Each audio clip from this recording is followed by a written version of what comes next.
Okay. I think we are good and live. What's going on, everybody? My name is Mangg. Welcome back to Mangg's Variety Stream, where the variety never really stops, to be honest. Just keeps going. Just keeps being varietitious. This week, we're going to be playing some Elden Ring. Which, yeah, I know there's a lot of Elden Ring going on right now on my channel and many other channels. But that's just because it's so damn good. So why wouldn't I play more of it? I mean, I thought about doing some other things like Sifu, but I didn't want to buy another game right now. And I don't know. Why not just play more Elden Ring? That's what I feel like doing today. So, we're going to start up a new run. This is going to be an Arcane build. Now, there is an issue with the Arcane builds. A lot of the Arcane weapons, there's a bug where they're not actually scaling properly. So we're not going to play this for an incredibly long time. But I think the weapon that I'm thinking of, I think the Arcane scaling's working. Either way, it should be okay to start. We should be able to play for a couple hours or so. So we're going to start with the Bandit. As you can see, not only is that the highest Arcane, actually has good dex too, which is important to me. So, starting with this, we'll call him Arky.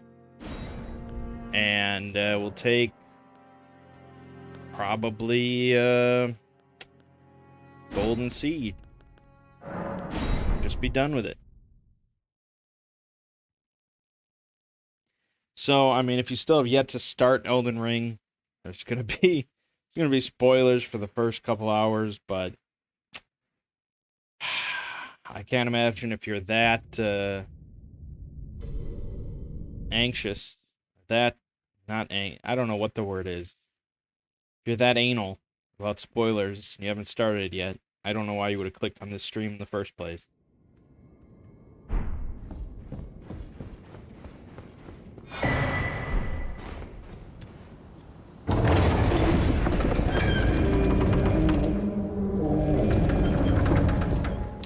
You refused all your friends urging to play Elden Ring. This will be the first look at it you've ever had. Okay, well, this isn't going to be a blind look at it from my perspective. So, I mean, we'll be kind of going a little fast and furious. But it is a fantastic game. It is pretty easily one of the best games ever made.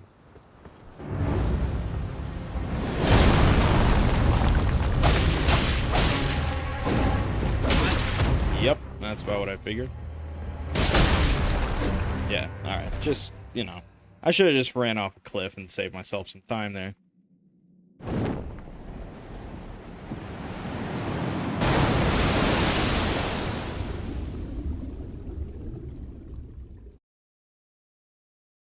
So, Arcane is a stat. The primary purpose of the stat itself is to increase your discovery. We'll skip the tutorial down there. Your discovery pretty much is just like the likelihood that an enemy will drop an item.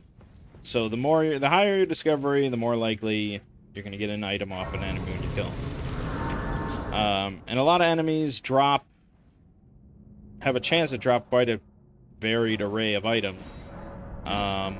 Pretty much any enemy you see that wields a weapon or is wearing armor, they have a chance to drop that weapon and armor. Which is, you know, it's kind of a cool mechanic. It's just like, oh, I like that weapon, I want that weapon, give me that weapon. And then you just can farm them until you get the weapon. So discovery can help with that. Discovery can also help, or Arcane also helps with holy defense, vitality, and certain sorceries and incantations. Now, I think it also helps, I think, with, like, buildup of poison and stuff. Buildup of poison and blood. Which makes sense, because most arcane weapons have status effects like that.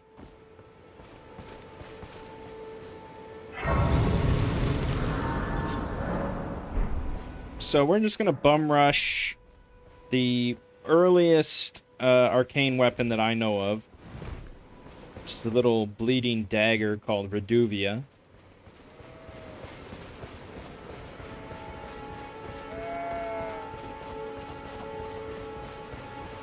We're going to just go get the horse real quick, because horses are good.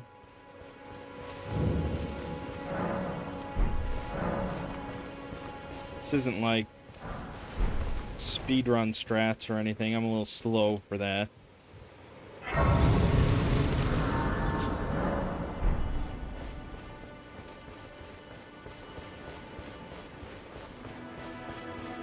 You get the horse, from what I heard. You get the horse whenever you touch your third grace. Technically your fourth grace. That's what I've heard. So most people are going to get it at the gate front, but we should be able to go over here to the east.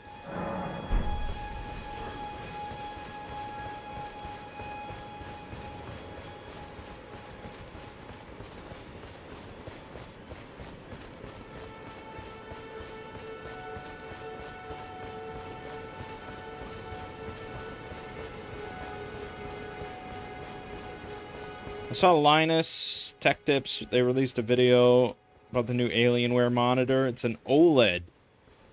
It's an ultra-wide OLED. For $1,300. And I'm tempted, I gotta say. I mean, right now I'm using the LG CX, I think, as a, you know, the OLED TV. But I do miss ultra-wide, so combining the best of both worlds would be very appealing. Use it. It will summon torrent. Treat him with. Okay, so we got the horse. Blah blah blah. Thank you. Thank you. Thank you.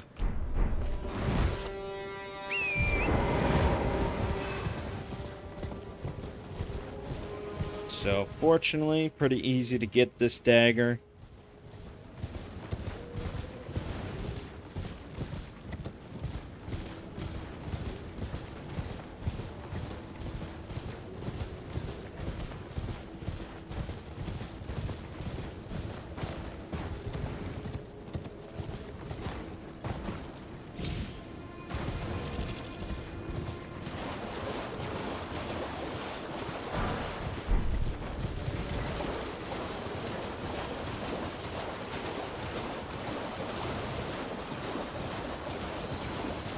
Have I ever thought about doing tech videos?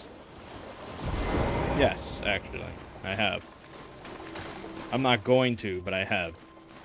I'm not going to primarily because I don't really know that much. I mean, I like tech a lot, but I don't really know a lot of the nitty-gritty. And I don't even really like building my own computers and stuff. Like, you know, I just like gadgets and shit. Which I guess that's its own kind of brand of tech channels.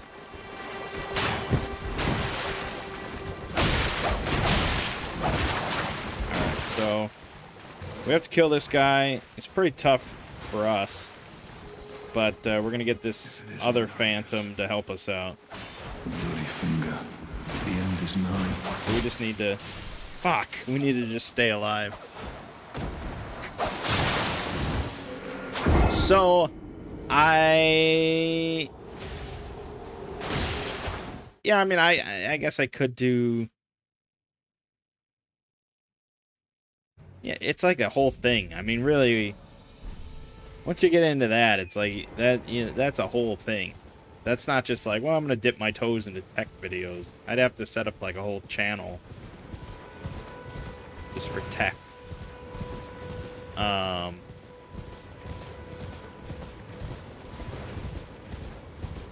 And the other thing is cost. Like, when you're getting started as a tech channel, people want to see you talk about, like, either really old stuff or really new stuff or really obscure stuff. Those are the three things. And all three of those things are expensive. Because you have to buy... You have to buy everything. You know, no one's sending you shit when you just start. So it's really... You're going to buy all these things for videos, and you're not going to get many views to start out. So it's really a money sink that you're investing in, hoping that it pans out.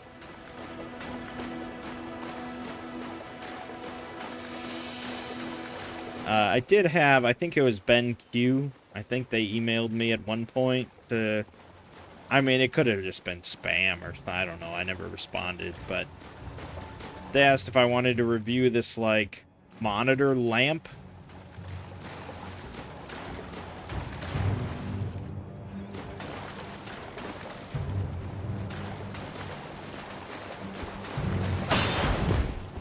It was like this thing you attach to your monitor above it. And it lit up your monitor. And I just don't... I don't know why you would want it. And it was just like... It's like this $20 product, you know. I don't know. So I didn't even bother to respond. Yeah, dude, stop chatting and save my fucking life. Thank you.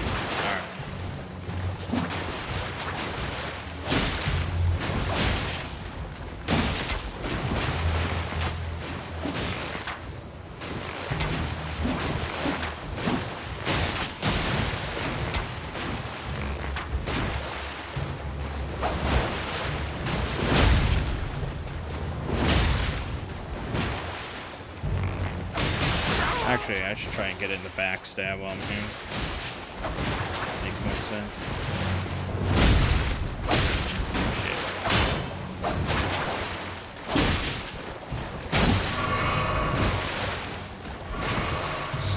Yes, man.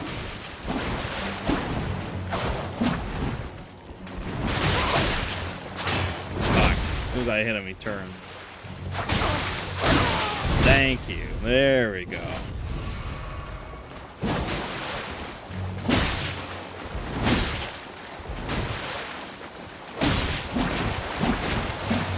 Unlimited stamina, motherfucker.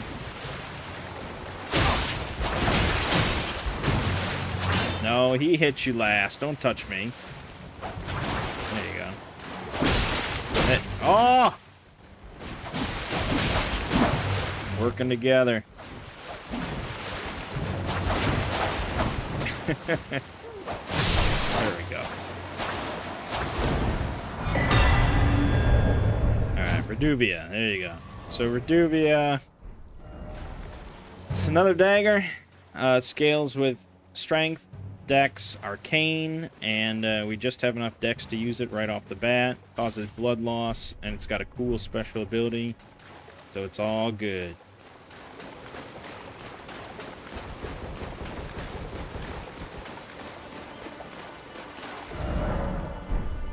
Alright, so now we can go back here. Just start playing normally with our cool dagger. This way, tarnished. Oh yeah, and Ronnie. Have a wood. I am the witch. I'd heard tell of it, and upon the talk thou art but to call forth. I was entrusted by torrents. 'Tis a summon them, the spirits. Now it is that. Forget. I doubt we shall. How long will it be for the tarn? I think she said her name was Renna, but it's not Ronnie. I don't think I ever saw Renna again.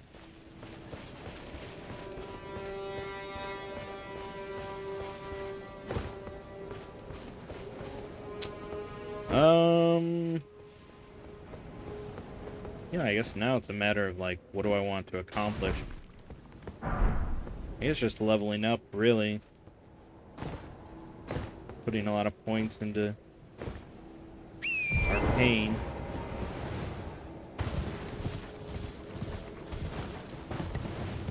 To do some caves then.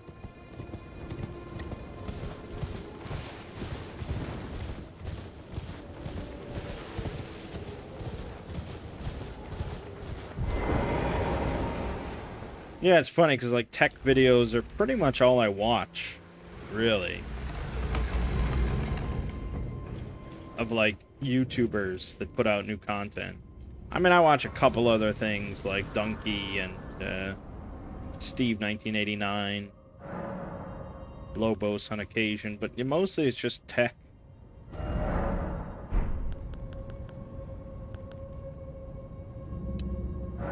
You know, I generally say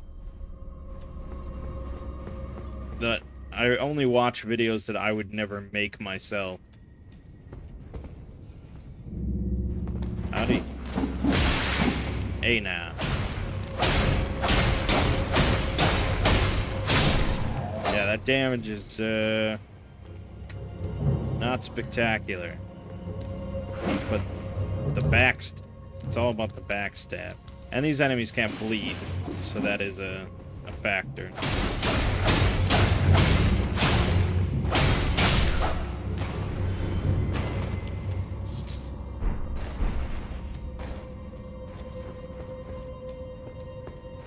Yeah, I mean, I love tech. Like, most of my money goes into tech-related things.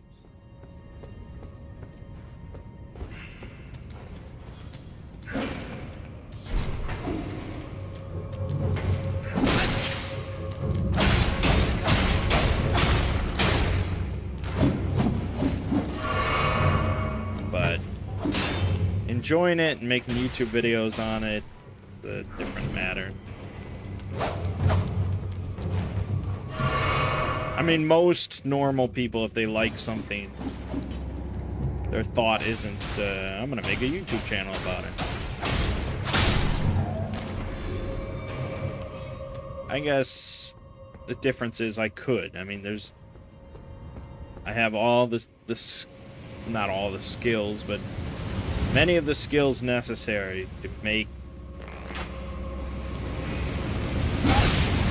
tech-related YouTube videos. Oh, hello.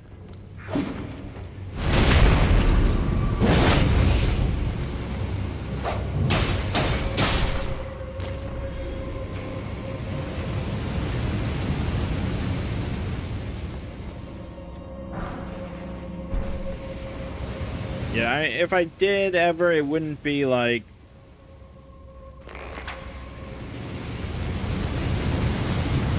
It wouldn't be like computer hardware or anything like that. It wouldn't be like, I'm going to review the RTX 4090. Like, I don't really have any interest in that.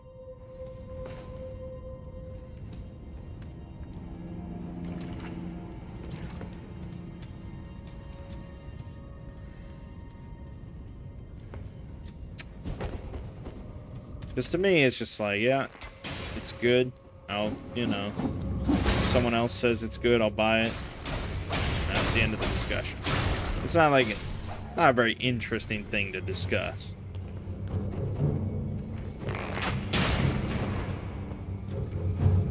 And I also am not that interested in, like, old shit. Like, I watch LGR, but that's just because he's really pleasant to listen to regardless. But I have no interest in myself in, like, getting some old Windows 95 computer set up so I can play games the way God intended.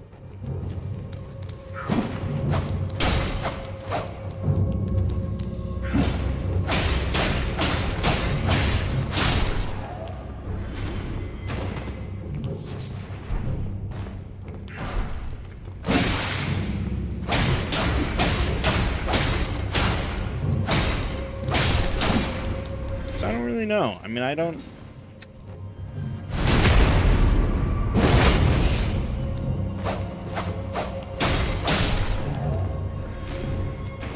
I don't know if there are many gadgets nowadays. When I was younger, I was, like, extremely into little gadgets. And when I say gadgets, I mean, like... I had this, like, Nokia... It was like a Nokia tablet, really. It was like this little... Slightly bigger than, like, an average cell phone. And it was a touchscreen, but it was like, it was before Android. So it just ran like some proprietary thing, and I just loved it. I thought it was so cool.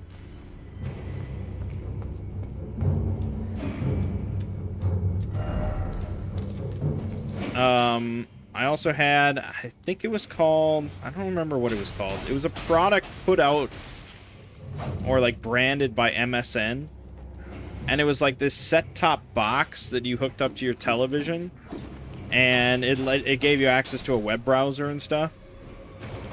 I don't even remember what it was called.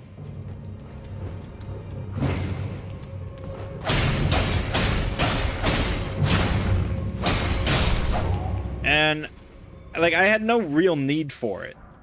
Like, I've had a computer since I was 6 and stuff, you know, like, there's always been a computer in my house.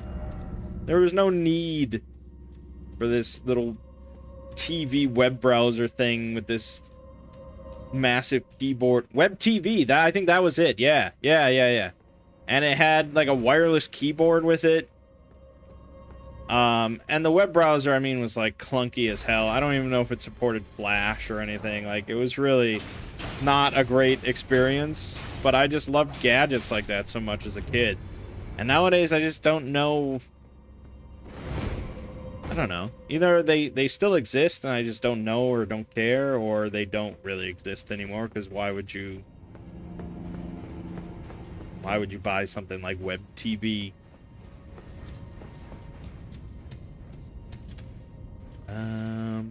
No. Okay.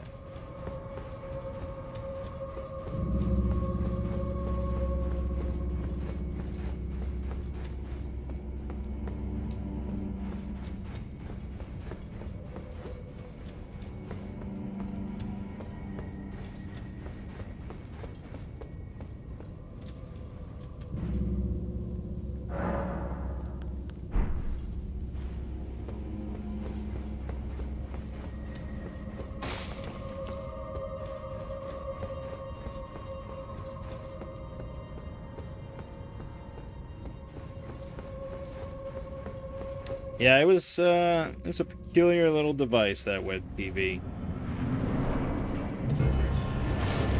I mean, I'm sure I just used it to look up porn and stuff, but it was probably not great for just about anything.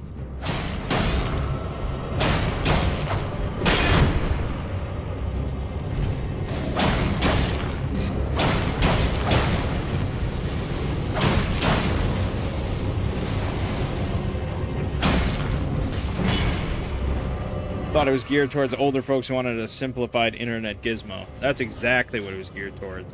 Yeah, it was a boomer device. Fuck. And I was like probably 12 or 13 or something like that. But I just liked stuff like that.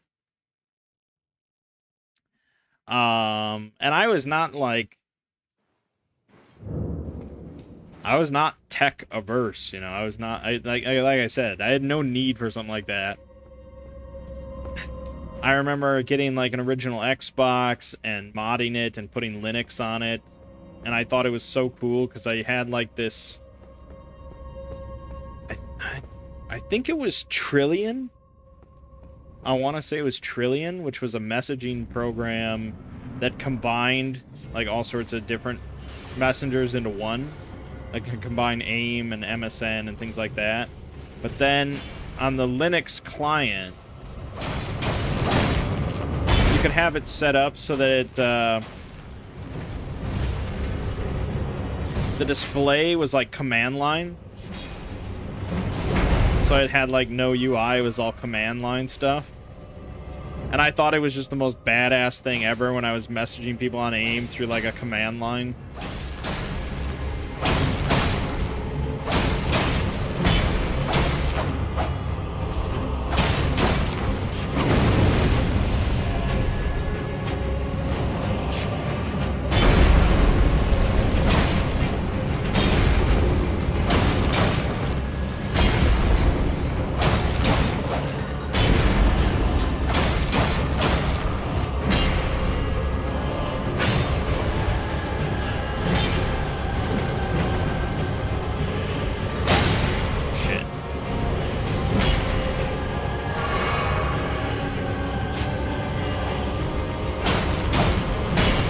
But yeah, I would say I used to be more into tinkering and stuff. Like, I used to, pretty much every phone I ever got, I would flash the ROM, you know, I'd put in, like, custom firmware, custom firmware. I had a Windows phone at one time period, I remember putting Android on it.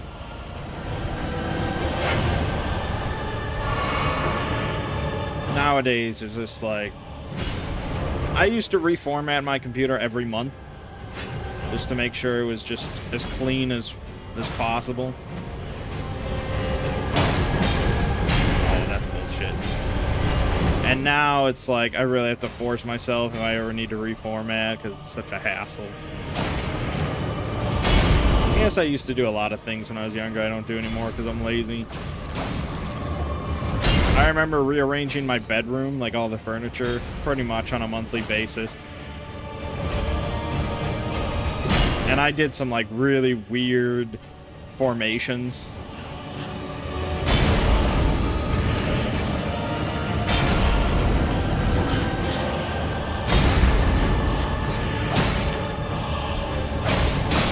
Oof.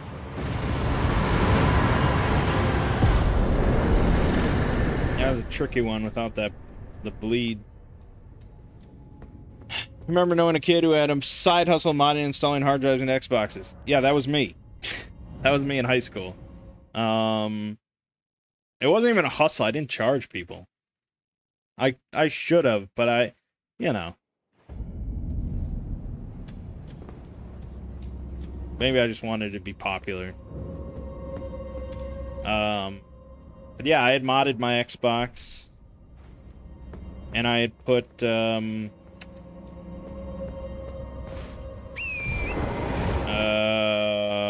XBMC, I think it was what it was called, right?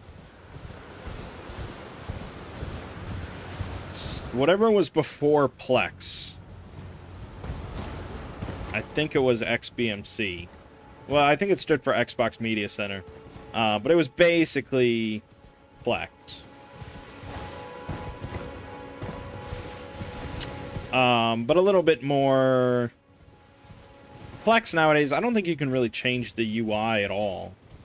Plex is very standard nowadays, but XBMC, they had all sorts of different themes you could slap on and make it look really trippy and cool.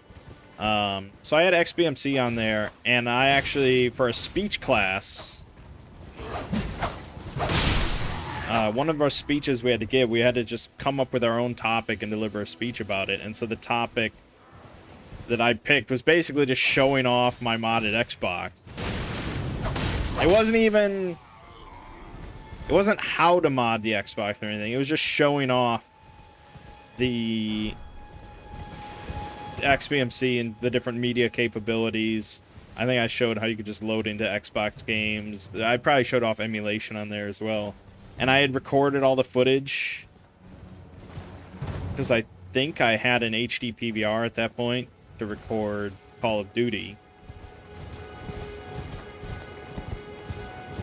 And so I just basically showed off the video on a projector screen while I gave a speech explaining everything. And everyone really liked it because it was really cool. Although it was a little cringe in hindsight. Because I was going through and I was like showing off the different capability. I showed like, okay, here's movies, and I showed a movie clip. I don't remember what I showed. But I do remember for the television thing, I showed a clip from Dragon Ball Z.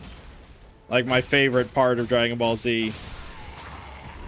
With Meijin Vegeta, where he shrugs off Babadi's control, and he's like, you can never take a Saiyan's pride. That's my favorite part. And I was like, yeah, look at how cool this is. And I'm just thinking back, like, yeah, I knew then.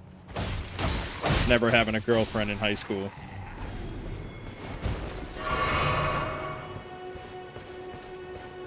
I don't give a fuck. I'm doing all right now. But yeah, so that sparked a lot of interest, even among my teacher. My teacher thought it was awesome, which was cool.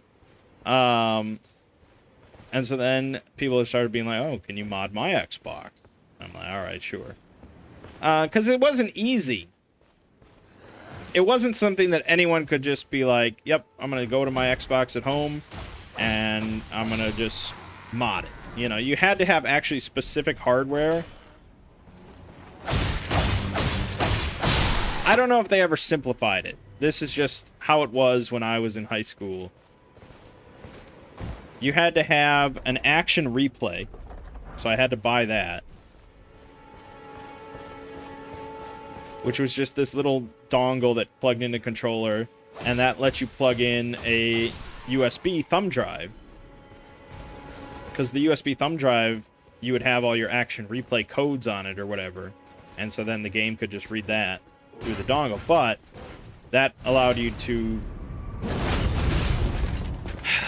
basically import like a hacked save file for certain games. And there were, I think, a few games you could use to do the hack. But the one that I used was Splinter Cell.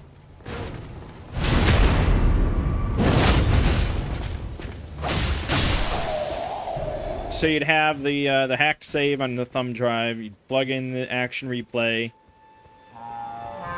You'd dump the hacked save onto the hard drive. Load up Splinter Cell. Load the game, and then that would load up. I think it would load up XBMC. And then from there, you could install the hack permanently onto the hard drive, so you didn't need the game anymore. And that's basically all I did. I didn't put in hard drives for people or anything.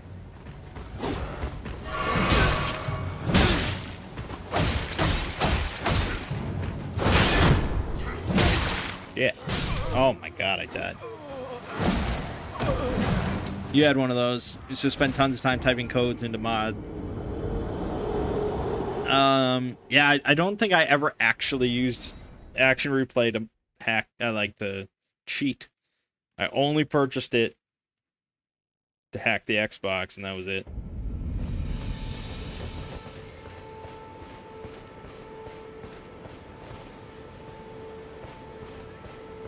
Yeah, yep. That was action replay.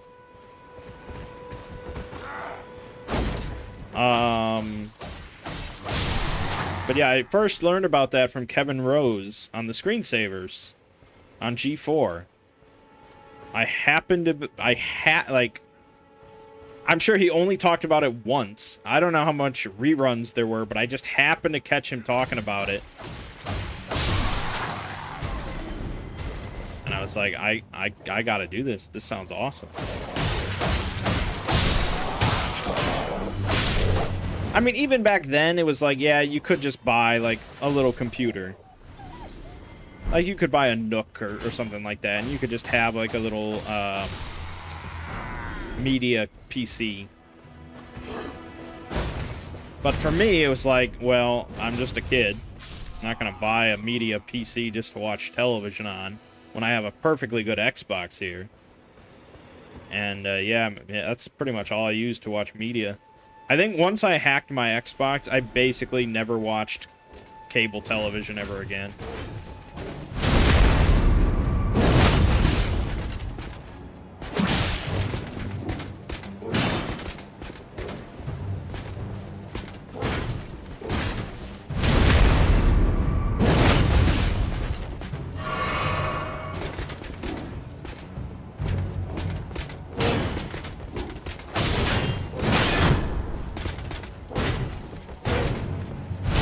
So yeah, I'm sure I had an odd reputation in high school.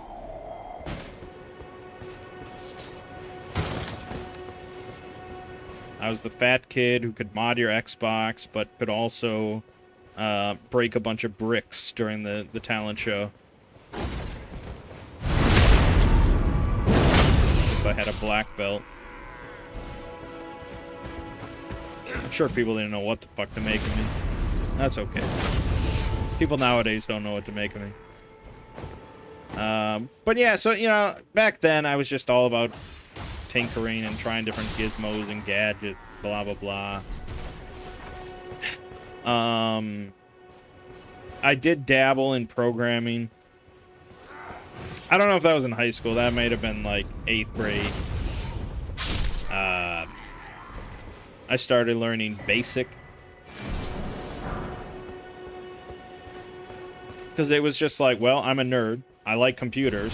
I guess I got to learn how to program. I mean, that was basically the logic. I did not give it much time, though. I discovered I really did not like programming.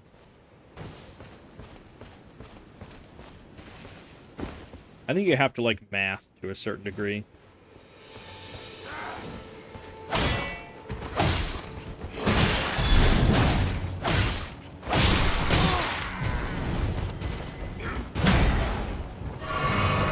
There was also another program I spent some time with called Game Maker.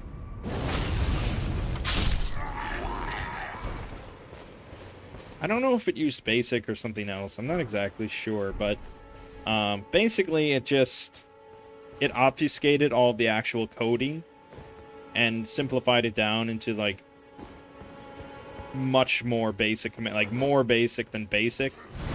So it was certainly limited, but it lets you get like a really start of like programming concepts of like, you know, if then and stuff like that without actually showing you code.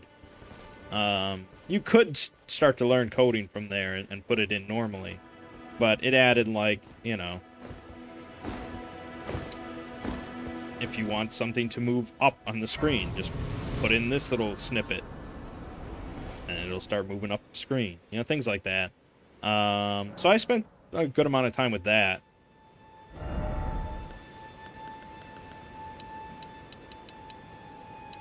$102 if we do all that. Okay.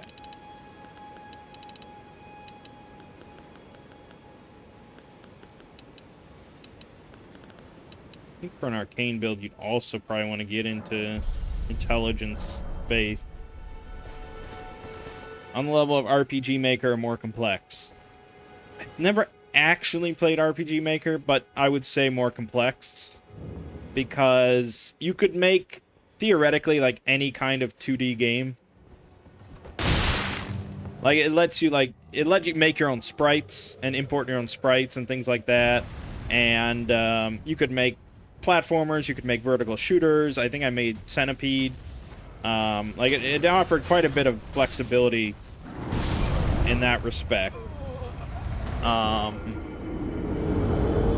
And it wasn't, like, simple. I mean, it wasn't like, oh, your first day, you're just going to load up and start making Mario Brothers. You know, like, it was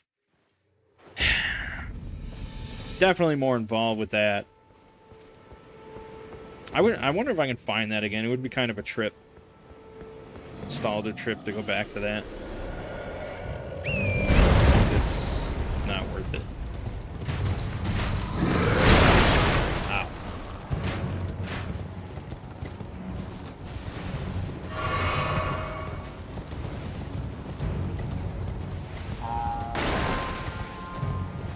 Ow. But yeah, one of my best friends at the time, in like 8th grade, we had all these big plans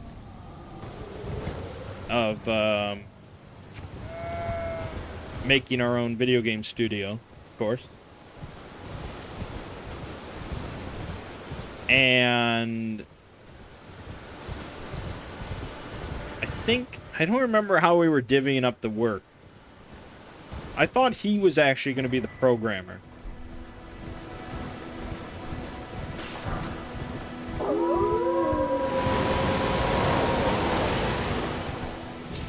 The problem was neither one of us could do art, like, pretty much at all. So no matter what, if it was just the two of us, the game was going to look like ass.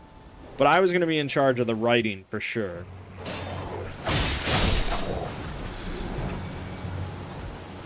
And the game concept was called Blackout, our first game, Blackout. And basically it was sort of like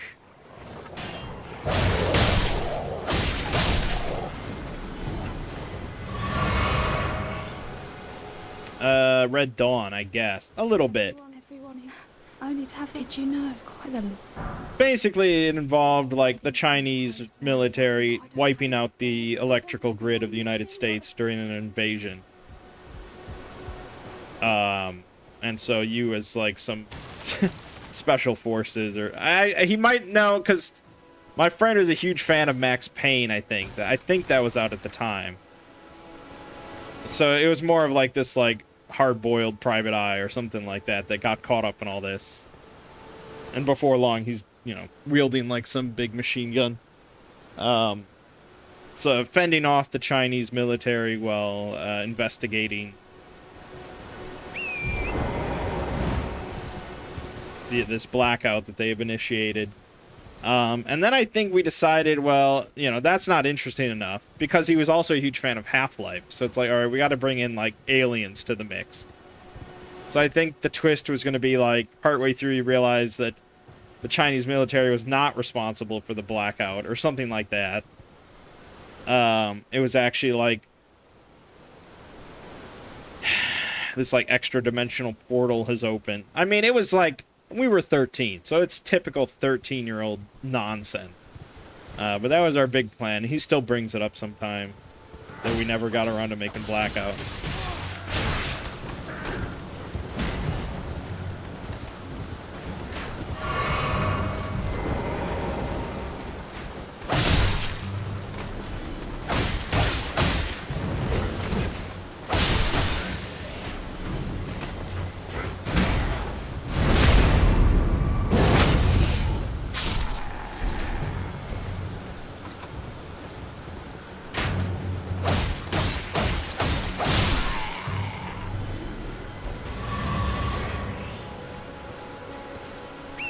But, yeah. Well, that was a long tangent related to you asking about doing tech video.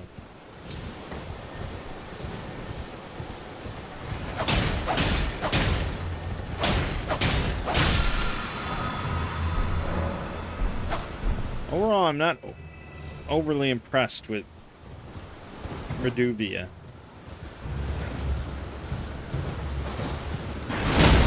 Fuck. That's pretty bad. Holy shit. Enough of that nonsense. Sounds like the kind of super amazing ideas you came up with for comic book characters that age. Yeah, basically.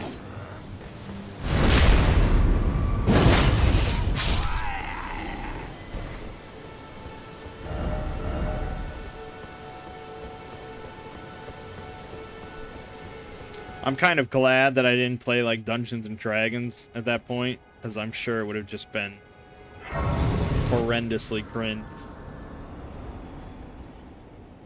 But good times, you know. Looking back.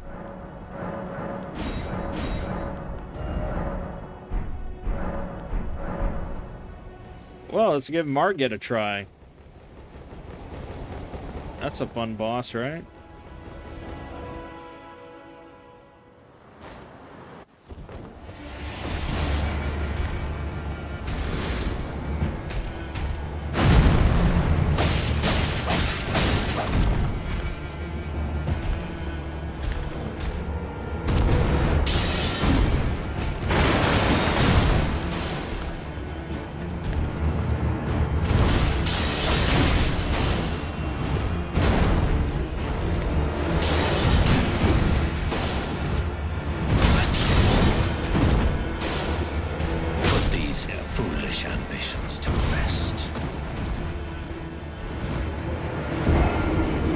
It's not even like a damage issue or anything like that. It's just me not knowing the fight that well. Trying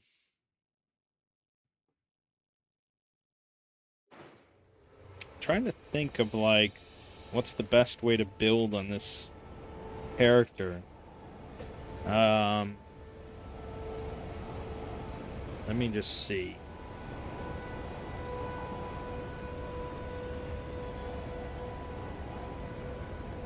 Good. Okay. Okay.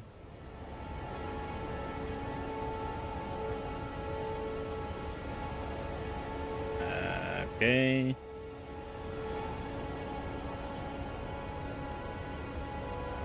No, that's not an answer.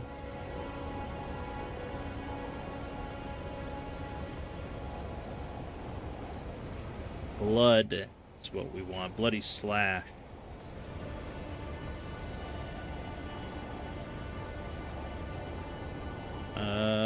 Bloody slash.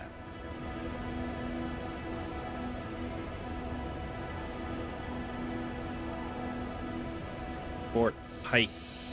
Hey. Okay. I can certainly get there. Sure.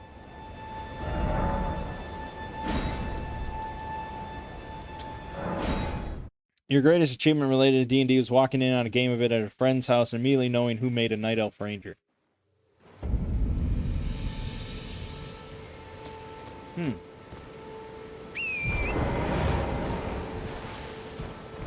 I mean, I'll be the first one to point out that Night Elves are not in D&D. That's a little pedantic.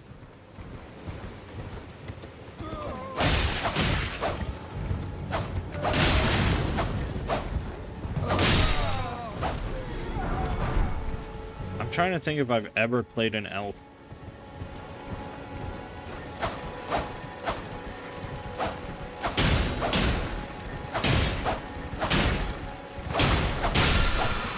I don't think so. I don't think I've ever played an elf.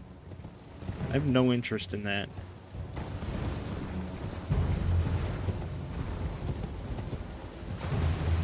Maybe not in D&D, definitely not. Maybe it popped up in like a dungeon called Classic. Maybe it was a funnel or something. I don't know. Maybe, but never intentional.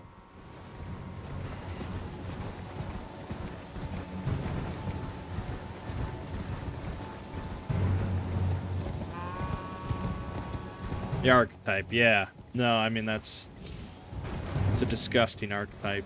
I would never touch it.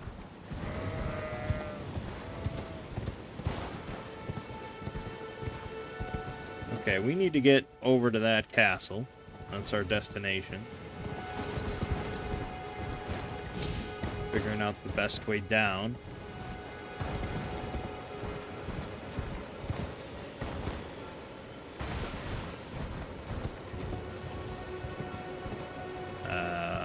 No, I don't know what these people thought. Oh, maybe they thought if they jumped onto that gust of wind, they'd be okay. Yeah, I'm afraid that only works the other way.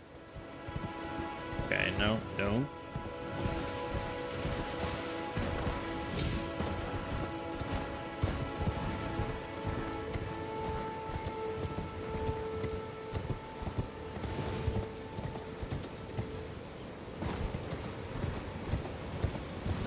Really, I should probably just get somber smithing stones so we can upgrade Reduvia. But if I'm going for Bloody Slash,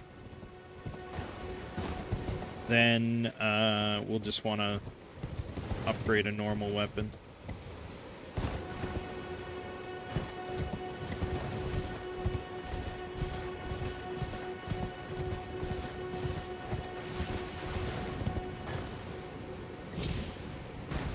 Big bear.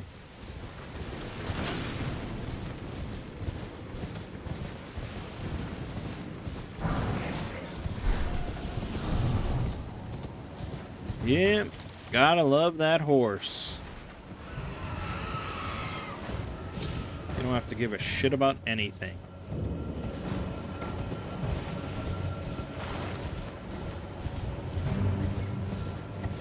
Now I lost where the fort is.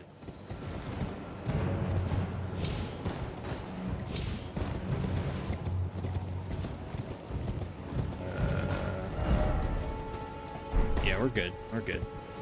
Ah, welcome, dear customer. Yeah, yeah, yeah.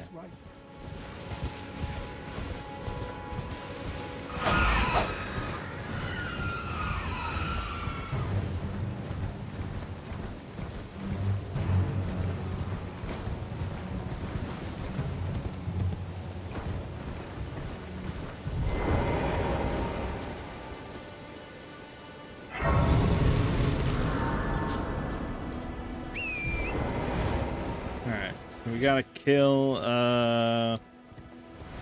Well, we'll just clear out the fort. I think that's the easiest way to go about this.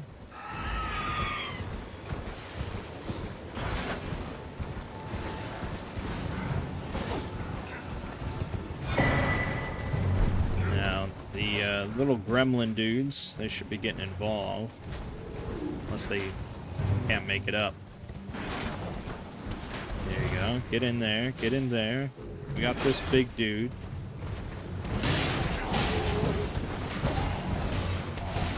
Okay, they should all mostly be focused on that.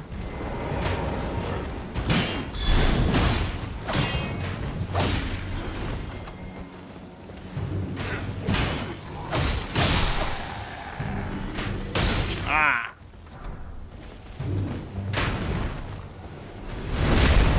Alright. Good.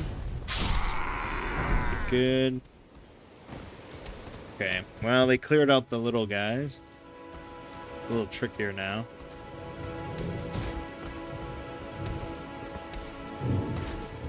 I mean, any one of them individually, not so big a deal, but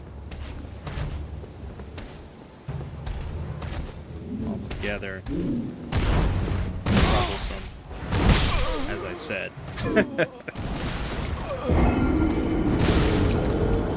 I don't know. Probably better to be more methodical.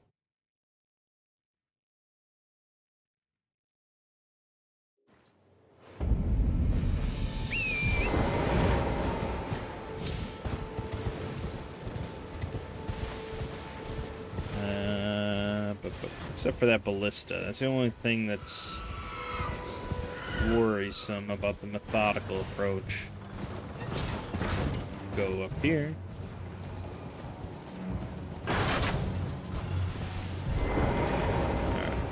let's try that.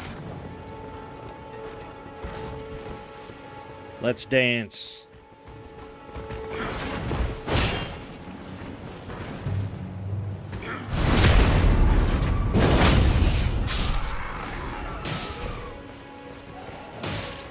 That's all good, but the big guy's coming. We wanna watch out for that. Unless you parry. Oh yeah, get parried.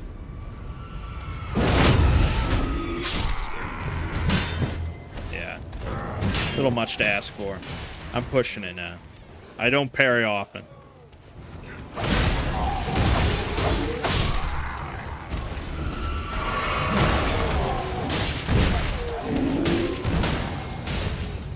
Sidestep that. I just want to make sure this guy's dealt with. Yeah, brilliant move. Sure got me. Okay. Now, while he's a little preoccupied, we come in and we get the bleed going. There you go. Done, done, done. Good.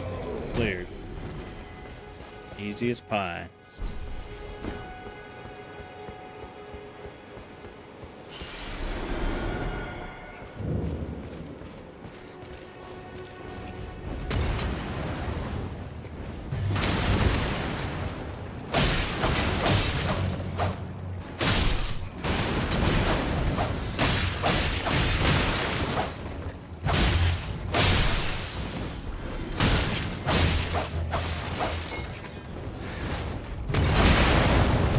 How did that not kill him?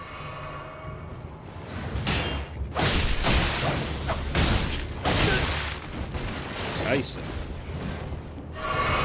We're very fragile.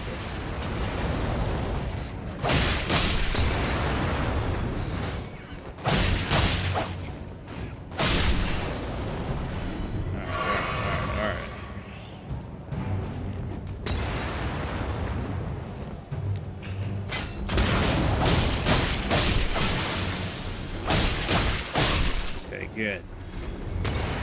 Whew.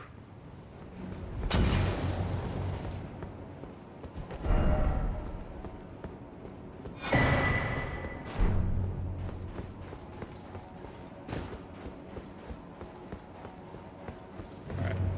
Our target is a knight up here at the top.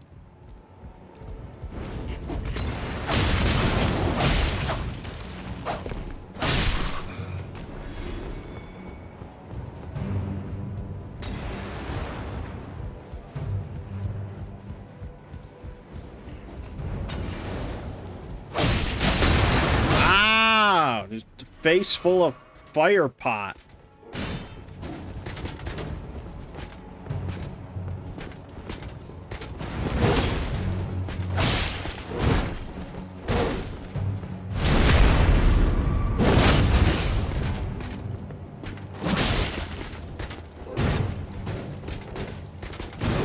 If you want to go that close to the edge, I ain't stopping you.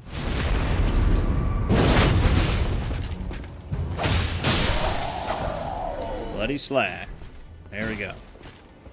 So now we can slap that on a normal weapon, and it will give it the bloody affinity, which should scale with Arcane, and the bloody slash ability, which should be pretty solid. So now we just need a good melee weapon to slap that on.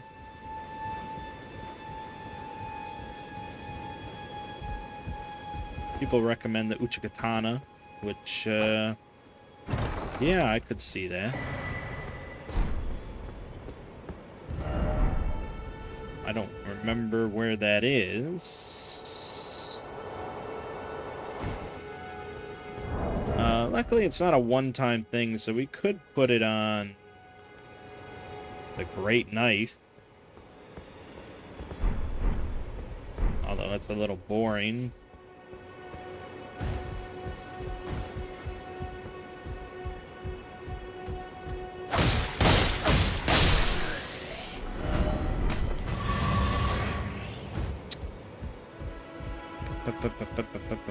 Let me think.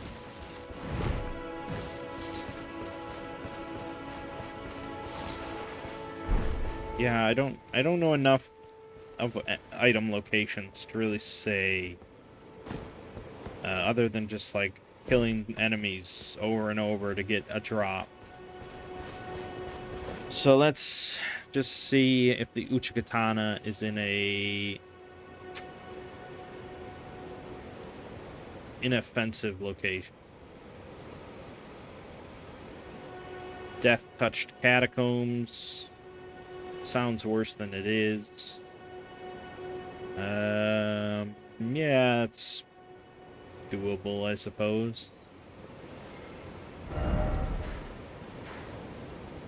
We will want to go...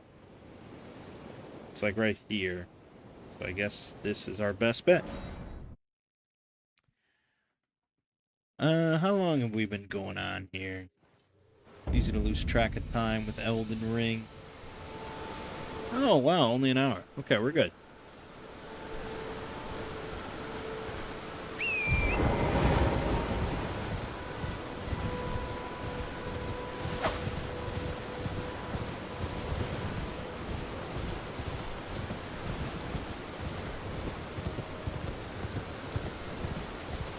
I think we want to be.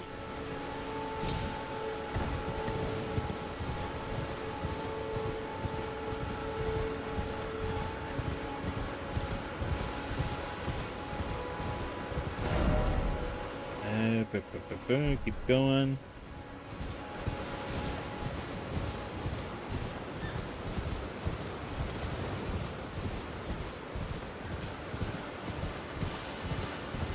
We could clear this camp.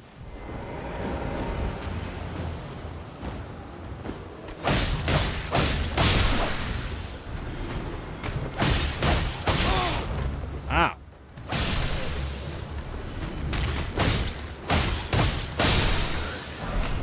Oh, I got a short sword. We could use that. Let's just swap to the short sword and just see if it does better damage right now. It doesn't have the blood loss, but considering that's not really a factor anyway.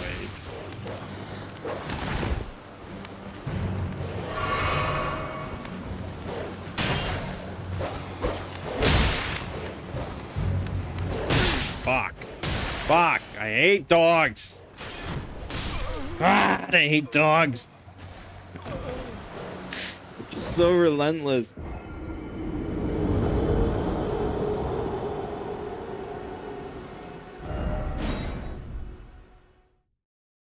That really makes me look pretty bad.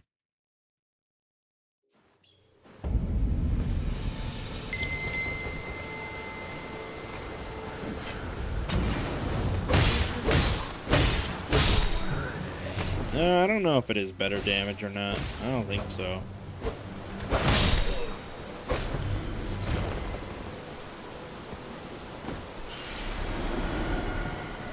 You stupid animal. Ha!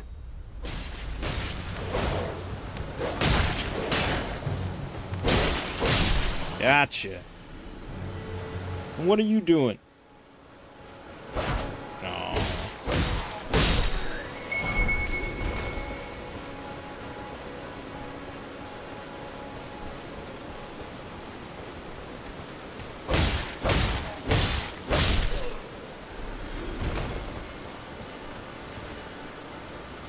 Yeah, that's a little bit of a tricky scene.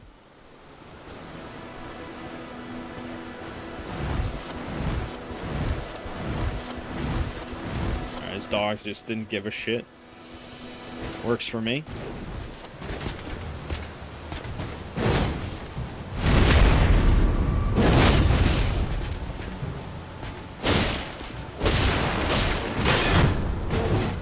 Oh, that hitbox porn, that was good.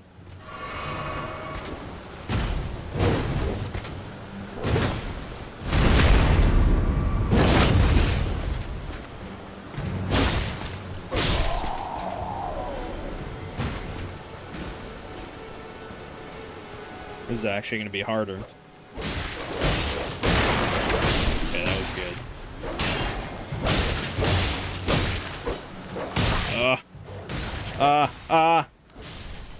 Oh, you shit.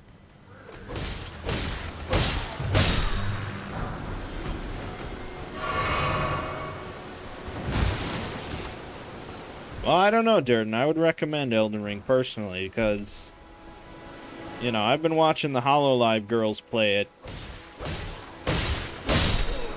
And if some of them can play this game, I think just about anybody can play these games.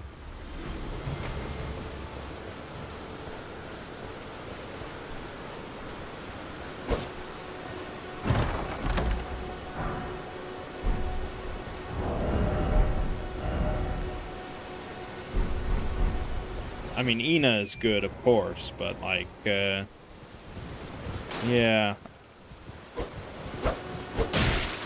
Ura, not so much.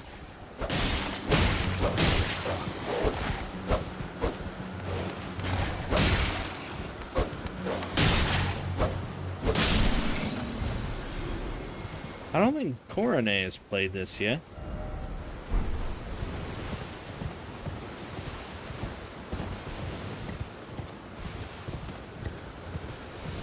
Here, that's it.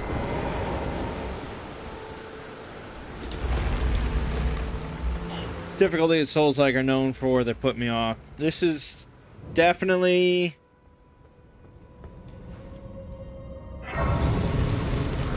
I'm not gonna say it's the easiest, just like baseline, but it's the one that has the greatest potential to be the easiest.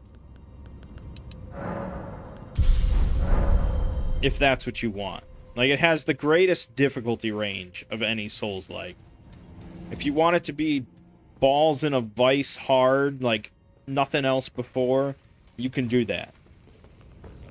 If you want it to be the easiest game in the franchise, it can do that, you know. All just based on, like, the options available to you.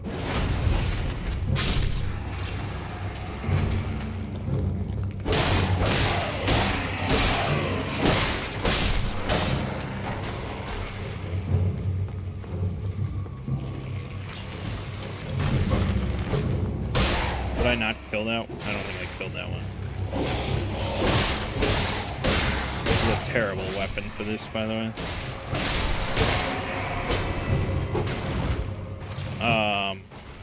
Yeah, I mean, like, if you just use, like, sorceries, just do a sorcery build, don't do what I'm doing. We just do a sorcery build, use the ashes to summon creatures to help you during bosses, and you summon NPCs during bosses as well, so you just sit back and blast away with sorceries nonstop. Yeah, I mean, it doesn't get easier than that for a Souls-like.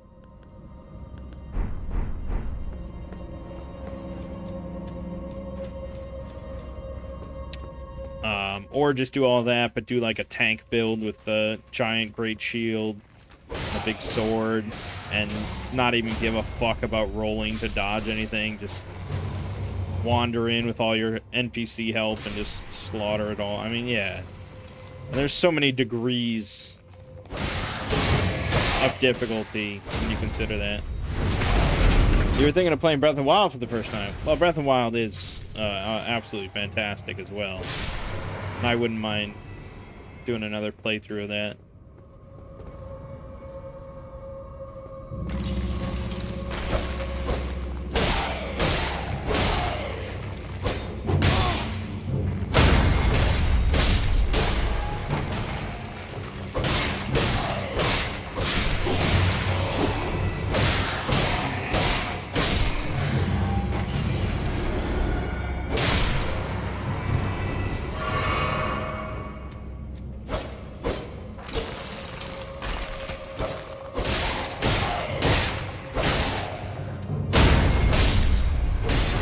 Yeah, but, you know, before this game came out, Miyazaki said that he thought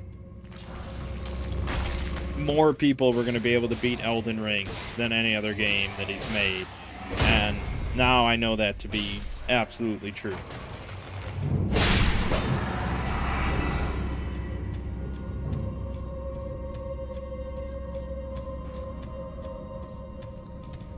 Oh, hello, Mr. Skeleton. Are you not listening to all that fighting going on? Ah!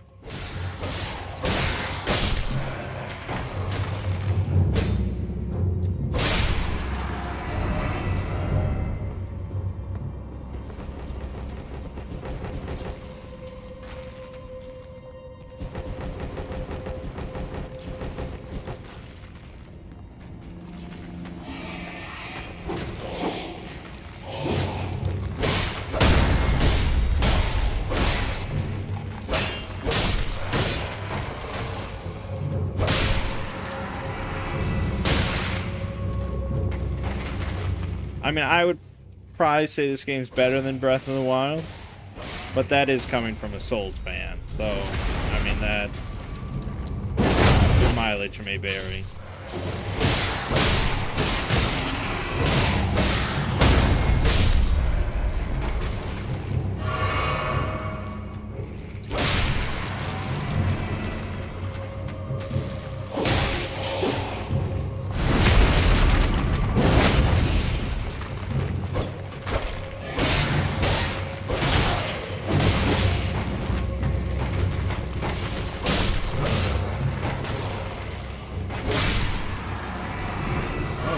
Drop down, look at that. A scimitar. Can I use it? I can. Why not?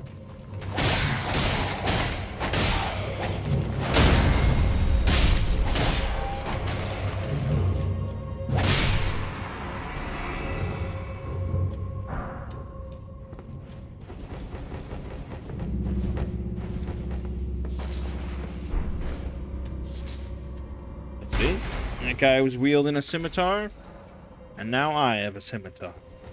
I like that.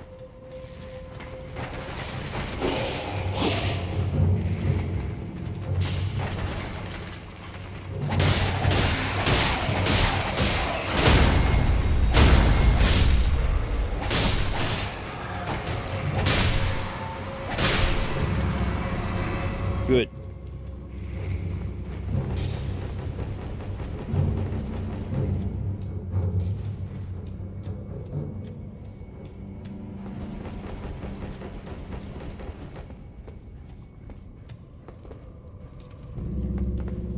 I really wouldn't mind doing co-op with Lego with this game, because if he did like everything that I said and did like either a sorcery build or like an archery build, and had me on top of it with like everything else, he'd basically just be on like a scenic tour of Elden Ring. Basically what it would be.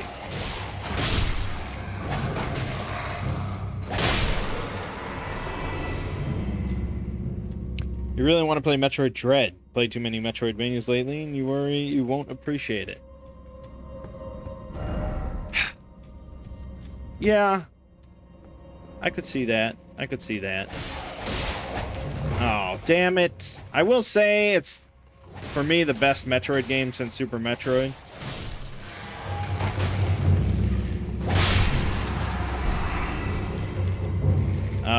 With some small complaints, but overall, like, a really fantastic experience.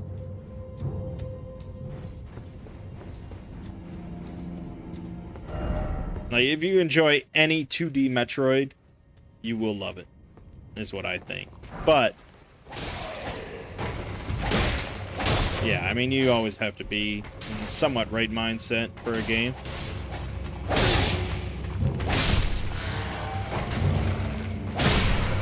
Alright, we got the Uchikatana. Can't use it, we need one more strength, but we can get that. Causes blood loss by default. We're gonna slap Bloody Slash on it, though. It's gonna be good.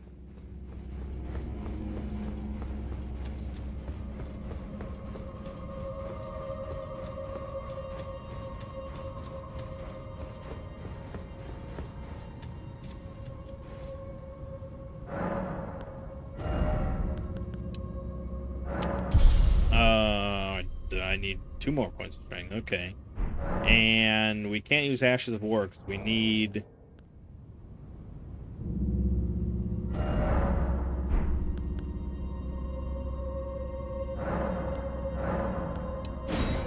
You need the Whetstone? Do you need the Whetstone just to apply Ashes of War?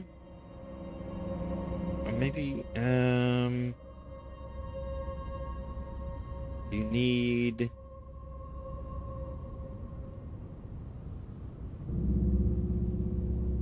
Yeah, you need the Whetstone knife. Oh, you get that in the Gatefront Ruins. Okay, I'm gonna go do that. And in the meantime, we can two-hand this Uchikatana. Glowing endorsement. Think Super Metroid is still in your top 5 ever? Yeah, you'll like Metroid Dread then. Because it's basically just another 2D Metroid. You know, it's like Super Metroid, it's like Metroid Fusion, but it's just on the Switch, you know, with a controller, and it's good. Not here. What am I doing? I played it on PC on an emulator after I bought it on Switch, so I played it in like 1440p or something like that. But yeah, still very, very good experience.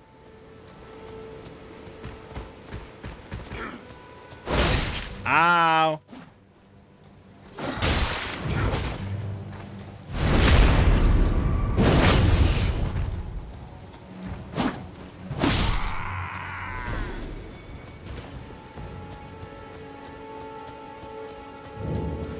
Anime.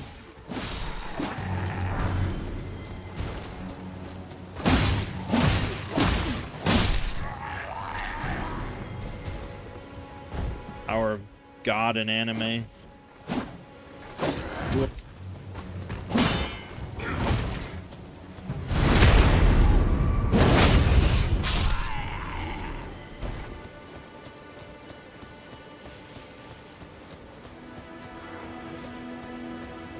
Cool shit like this. Rah! Bah! Bah! That actually hurt.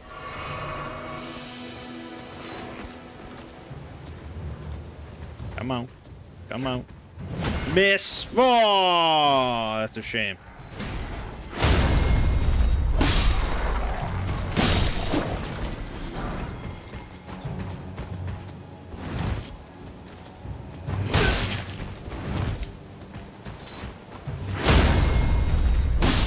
Pretty cool. we're not gonna be able to do that once we put the bloody slash on, but it's cool.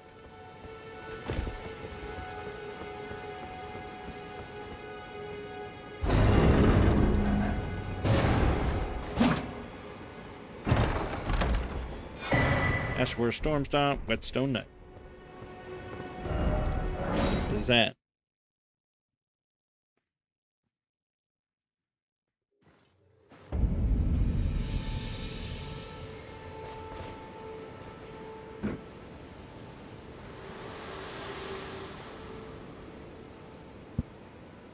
Forgive me. To see and it seems torrent, whereas I'm in. There is, but So I you can don't take have other to kill Margit. Very well. Let my hand. Do that. So, I've been working on my April Fool's video.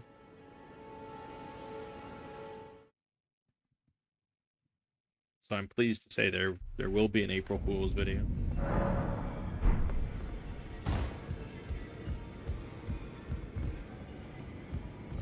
I think, I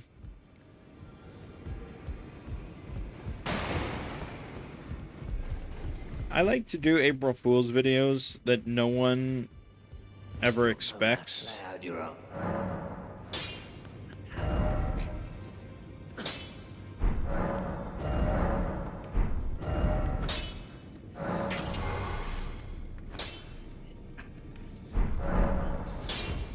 I think it's fair to say that no one is possibly going to expect this.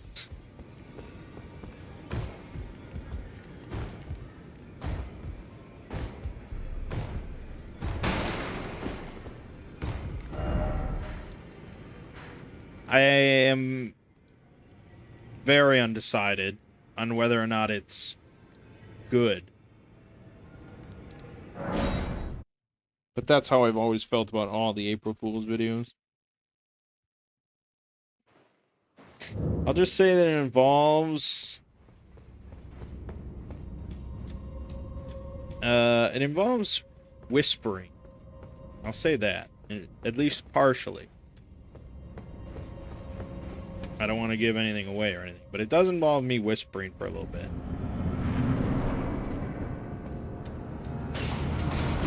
And have you ever actually, like, whispered, like, purposefully for, you know, more than, like, a sentence or two?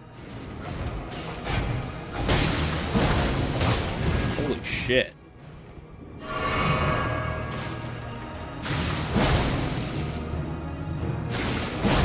Holy shit. That barely costs any FP. Oh my god, it's insane. It does cost me health, but still. Holy shit.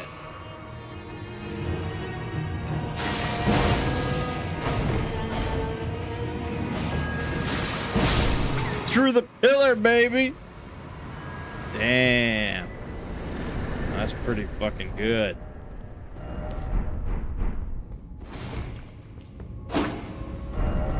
Scooby Movie and Teletubbies are both pretty good. Yeah, I'll just say it involves less work than those. It's... Yeah, I don't want to give away too much, but it's not like an all-out kind of April Fool's video. So, as always, temper your expectations. I do think some people will like it, though. But yeah, whispering for more than like a minute straight, it's really kind of rough on your voice. I wouldn't have thought so.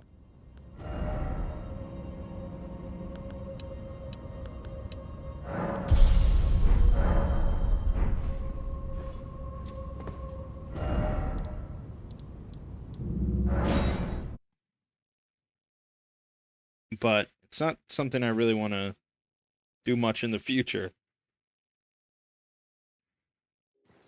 So hopefully an SCP never involves much whispering or anything.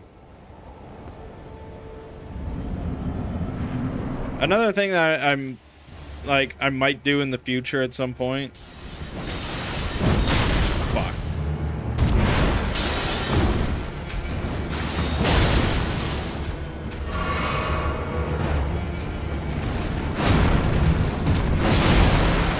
It almost happened, actually. It almost happened in December.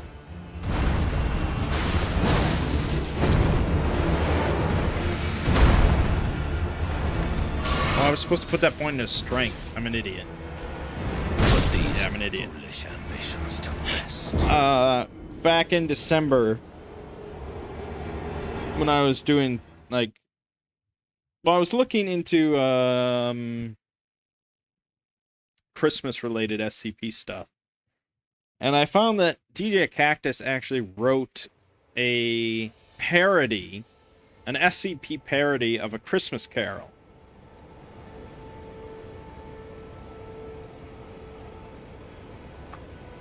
And I was starting to read it, and I was like, damn, I could do this. I could do a reading of this with, like, all these different voices. And there's even, like, a section where, like, there's, like, a choir, like, singing, God Rest You Merry Gentlemen. I was like, I'm gonna fucking sing, man. I'm gonna do this. But as I kept reading, I became less certain.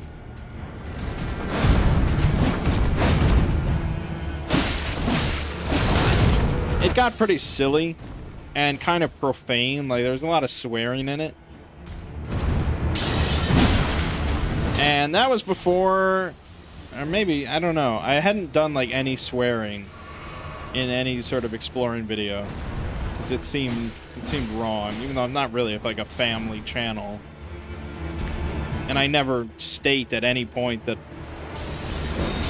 you know, I'm, like, G-rated. I've talked about kids committing suicide and stuff in SCP videos, so it's not really any sort of prerequisite. But I don't know. It was a little silly for my taste.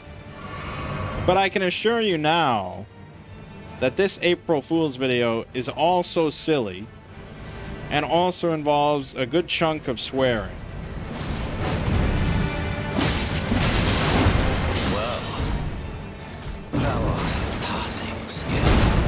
Warrior blood must truly run in thy veins. Tarnished.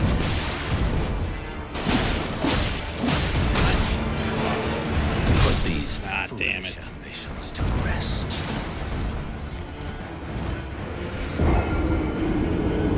So, you know, it's possible this coming December, maybe I'll do a reading of that Christmas Carol parody.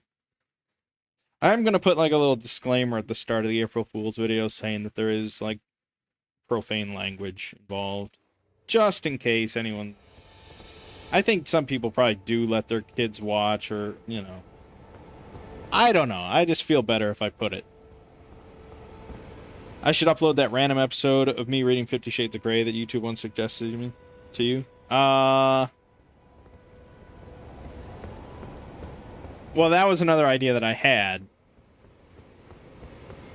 But if I did upload 50 Shades of Grey to the Exploring series, it would involve me redoing it. Because I think I'm a better narrator than I was back then. But yeah, isn't that funny though? Isn't that wild that I literally could just re-upload that video,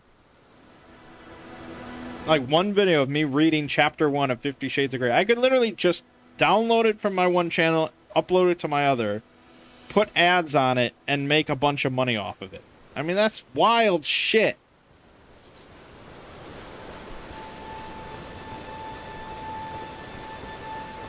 Because you know, at least 30,000 people would click on that. At least. I guarantee it. That's not me bragging or anything. That's just how it is.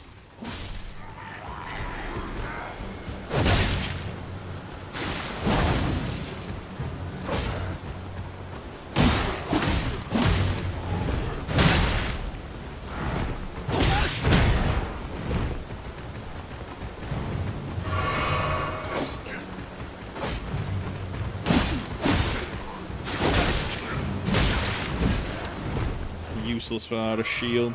I'm gonna say. Please stop hitting me.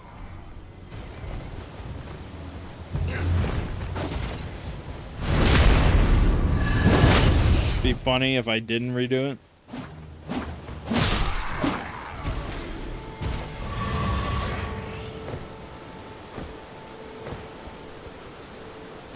Like, not even as an April Fool's, just like in the middle of June. To release this random old ass video.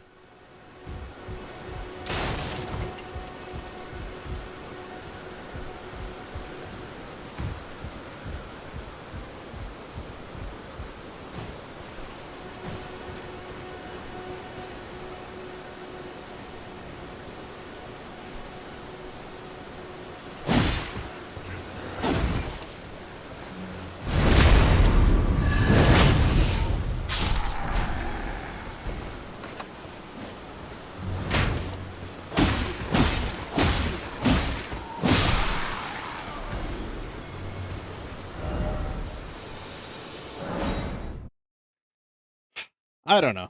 I mean, I don't know.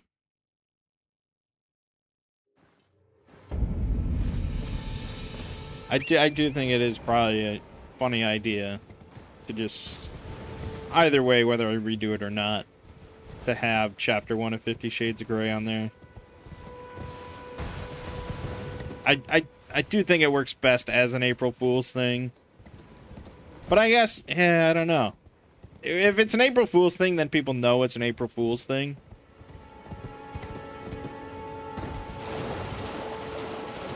Whereas if you just put out Chapter 1 video in June, people are like, what the fuck? Is he really doing this? But then you have to deal with all these people that are like, oh, where's Chapter 2? How come you don't have Chapter 2? What the hell? And then you end up reading the whole book.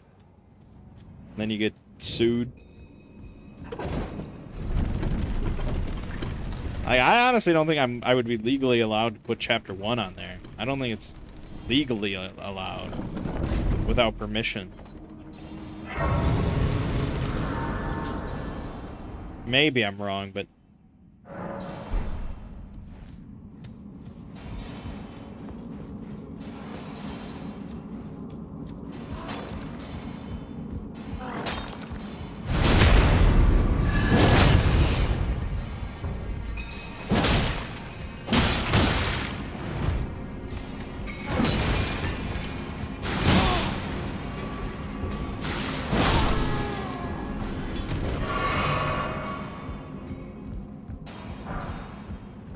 smithing stone.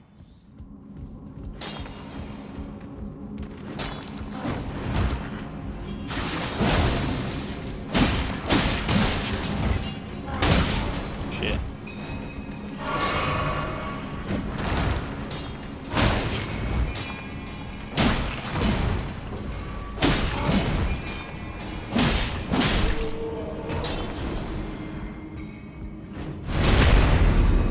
Redo it, go all in on sexy lighting and a robe bonus for a fireplace. Yeah, I have a perfect part of my house. It's like this little cozy nook with a little fireplace, a gas fireplace. And I could just put like a lounge chair there. Not a lounge chair, like a... I guess it is a lounge chair, yeah. I don't want a robe. I'd have to buy a robe. I'm not a robe guy.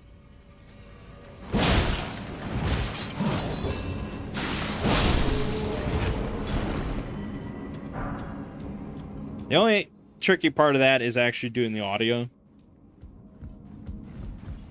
I think I'd have to borrow some stuff from well, yeah, actually for the recording as well. I'd have to borrow some things from Lego. But yeah, maybe next year for April Fool's. It would be kind of funny, I gotta say.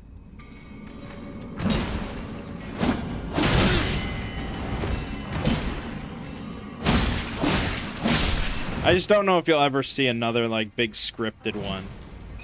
April Fool's video.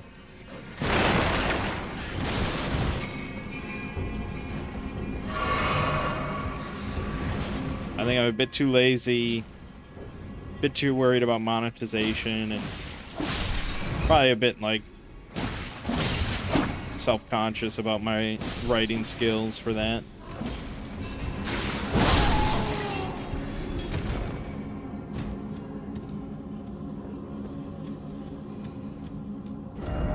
But at least we have an idea for next year then.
Okay, that was good. Get a backstab on this guy, and we'll be all good. This talisman's really good for this bloody slash. Spend a little HP, get a little HP. Works for me.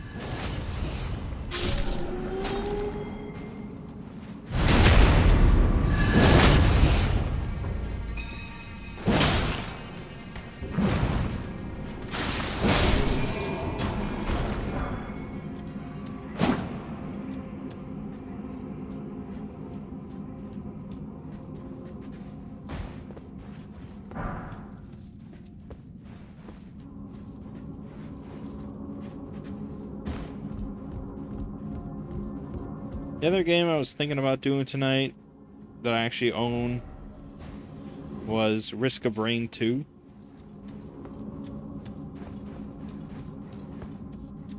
I played a decent amount of Risk of Rain 1. I think I actually beat it once. I either beat it once or I got to like the last boss. And then I bought Risk of Rain 2 right when it came out. And I played it for like 30 minutes. So it might be worth looking into. I don't think that's where I was supposed. Nope, definitely not.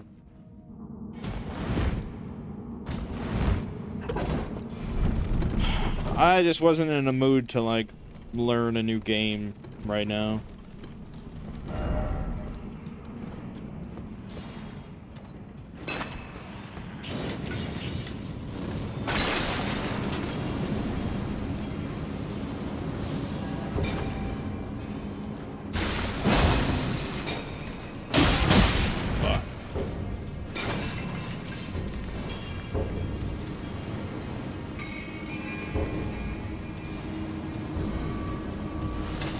Apparently, the reviews for Final Fantasy Origin, like the overall reviews are kind of middling, somewhat. Like I think it was in the 70s or something like that. But most of the actual reviews, like even the ones really low, were like, yeah, the combat is pretty fucking good, and really all the negative stuff were based on like I think the graphics and the story. The story was the big complaint among like everybody, of the story just being like cringe and chaotic, like it has no clear narrative and it's just all over the place. But the combat's really good. And it's like, that's all the fuck I need to hear. Shouldn't have assumed that would stagger.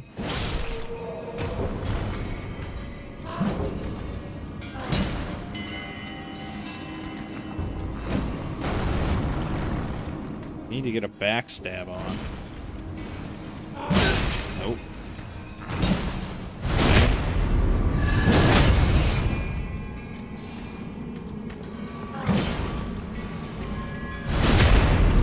good. Yes, yes.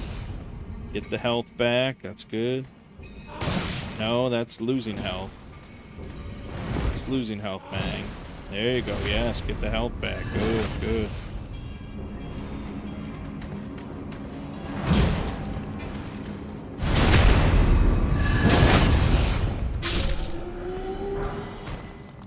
Probably gonna play Final Fantasy VI Pixel Remake on the side while playing Breath of the Wild. That's a good combo right there. It's been long enough since you last played Final Fantasy VI. Yeah, I'm sure there's nothing wrong with the Pixel Remaster. It's just not... It's just not enough for me. But to be honest, I would not be shocked at all if they are working on an actual remake using the Octopath Traveler Triangle Strategy engine.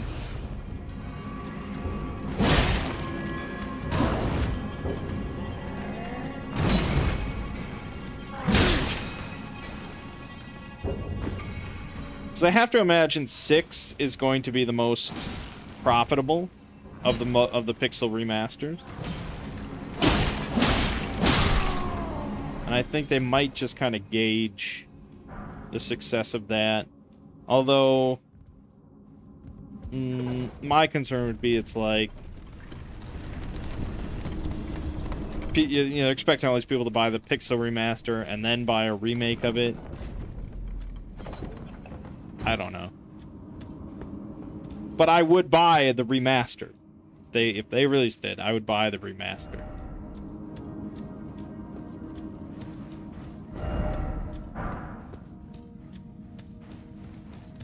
Alright. So here's a really nice feature of Elden Ring compared to Souls. Is that little, like, arm statue symbol in the upper left. That means that I'm within range of a stake of Marika, which is, I think, up there. And so that means that as long as I have that buff and I die, I can just respawn at the Marika statue instead of back of the last brace. So essentially, you respawn right outside of the boss room. And that goes for practically every boss in the game. So it's fantastic. So I do not feel bad about confronting the boss with no health. And I'm guaranteed to lose here. I don't have enough health to pull off Bloody Slash.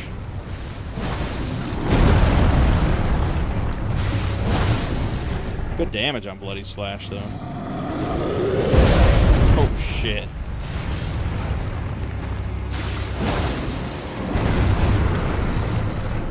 Can you kill yourself with Bloody Slash? Yes, you can! That's fantastic. If you can skip all the cutscenes, it sounds like your kind of game. Yeah, I agree. Because I have no interest in, like, some weird, cringe, convoluted Final Fantasy story. That sounds horrible. But if the combat's really good, then hell yeah.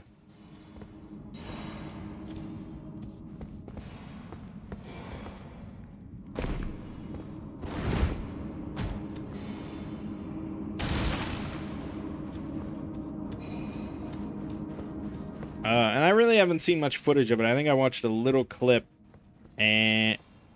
wait a minute, where am I?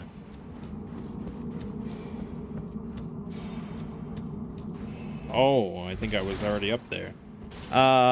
It seemed like a fast, very fast-paced Souls-like. Like, there was a lot of things going on the screen.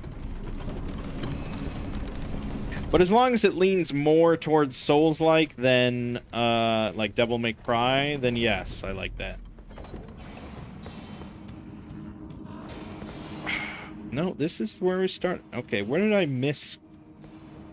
I clearly have no... Oh, because we're supposed to drop down. Right. Yeah, alright.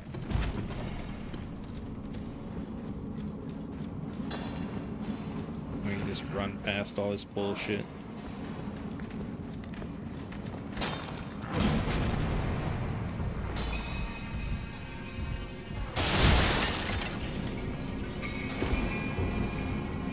Alright, well, not right outside the boss room, I suppose. This is worse than most others.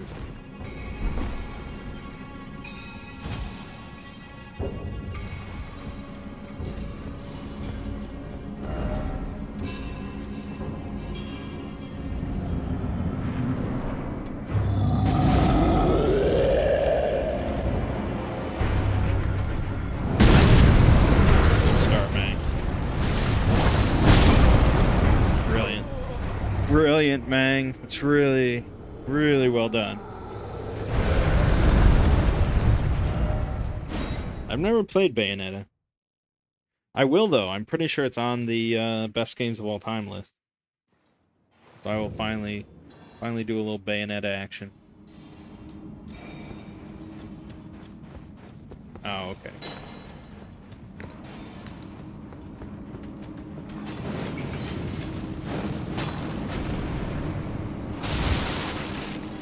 Yeah, I don't generally care for that kind of hacky slashy stuff.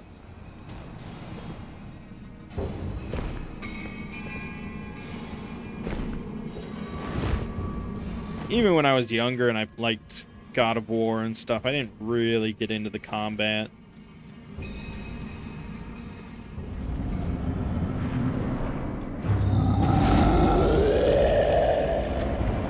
Yeah, let's try this again, man. There you go. Alright, you know, it's just, there's just some timing issues there, but we'll get it.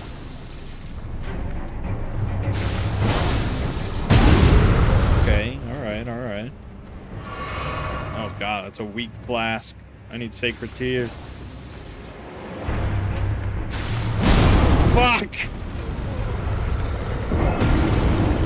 Damn it!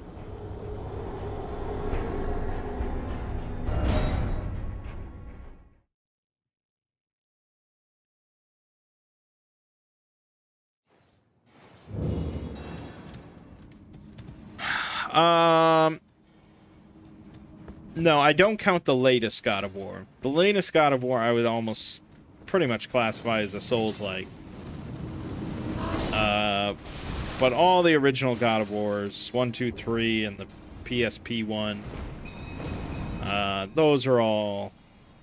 I don't really know what any official term is for them. I only know the term Yahtzee used for them, which is hacky slashy mamathons. That's what I've always called them.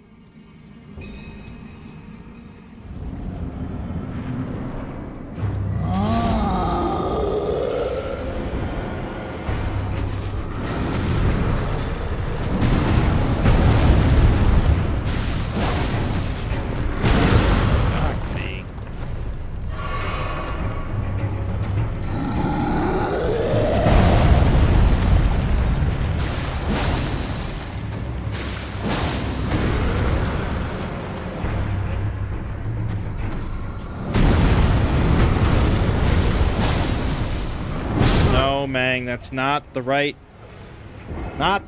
time to roll. Well, I can easily get him down to half health. That's good. Yeah, hacky slashy mamathons. I don't remember the name of the game he was talking about when he originally used that. It was a PS3 exclusive. It had that chick with like the long red hair. It was one of his earliest reviews on Zero Punctuation. I used to actually have like his first 100 episodes saved on my hard drive because I liked him so much.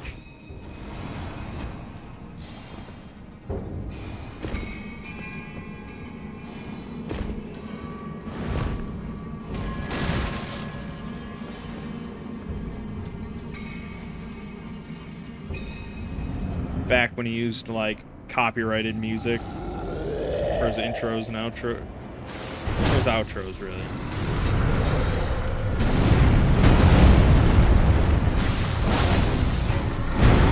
There you go, see? That's how you time things, isn't that good? Okay, that's not good. There you go, that's how you time things.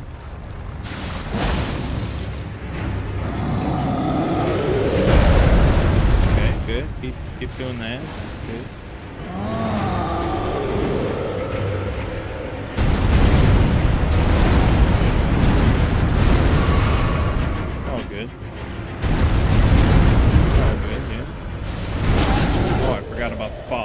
Of course I did.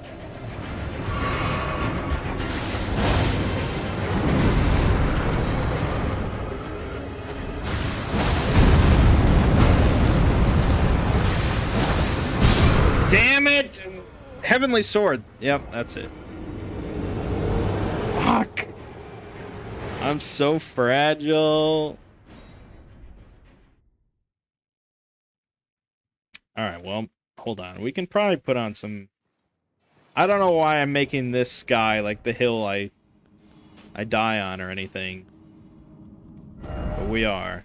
I've got this. That'll help. And I've got these. That'll help. And we can go all the way up here. So now we're looking a little heavier.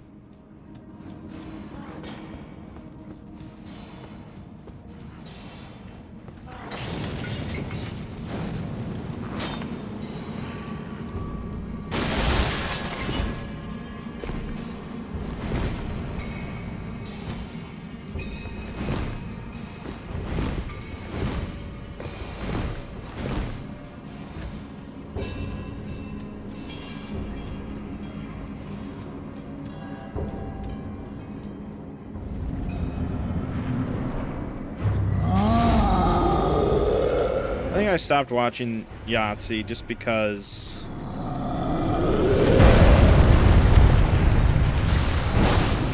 I don't really care for that negativity anymore.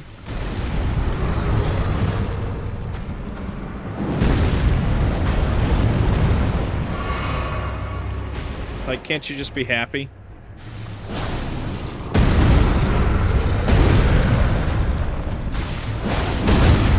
I watch him occasionally. Like, it pops up on my Facebook feed. I'll watch it occasionally.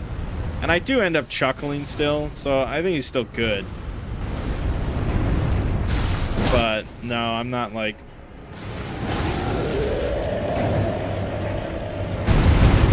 I'm not a huge fan, I guess. Just always... Even if he really likes the game, like, the whole shtick is that he has to be... He has to shit on it.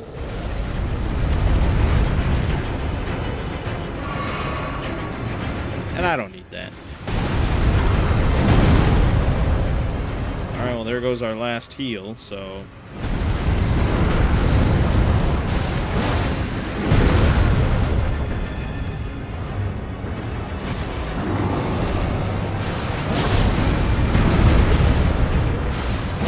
Got him. The heavier armor. That's what it took. The roar medallion that I'll never use. Yeah, there was really no need for me to kill that guy. It was entirely just to prove a point or something. Is that why people lost interest in AVGN? No, people lost interest in AVGN because he stopped giving a shit, and he stopped writing his own scripts, and he stopped caring at all about the production, and just started raking in money and made it a soulless product. That's why people lost interest.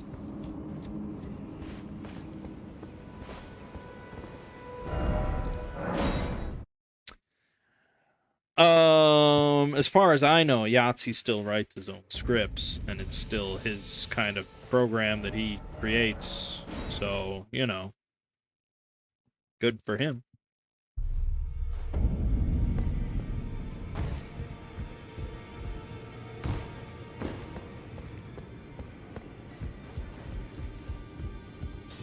And I can't tell if James either just...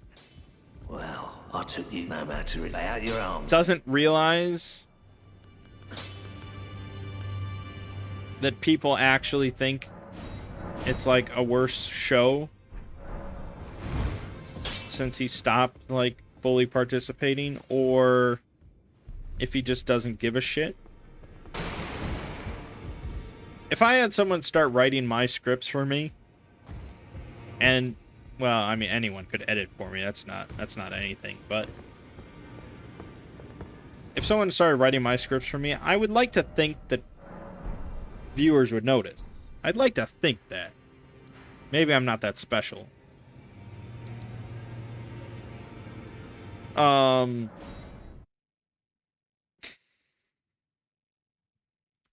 So, I mean, it's very obvious that he just is not putting in the same effort that he used to.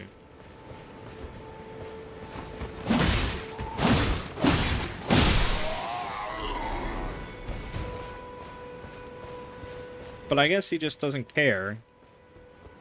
Like, he went big on, like, his band. He's got, like, this kind of, like, metal band thing. I'm not sure if it's a parody band or not. I don't know. I've never listened to it or anything, so I'm not sure.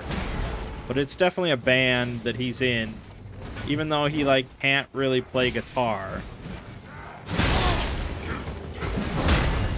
So I don't really know how it all works. Damn it. But that seems to be, like, his passion. And so he keeps, like, pushing that thing. Maybe he sees it just as his job now. Yeah, but, like, you fucking do your job. Like, I absolutely see exploring series as my job. I mean, definitely. I'm sorry if that upsets some people, but it is my job. And if I won the lottery, I would quit my job like most people. Not this channel. This channel's not my job. But yeah, exploring series, it's a job. I have to do it every week. And fortunately, I don't mind my job. But you do your job.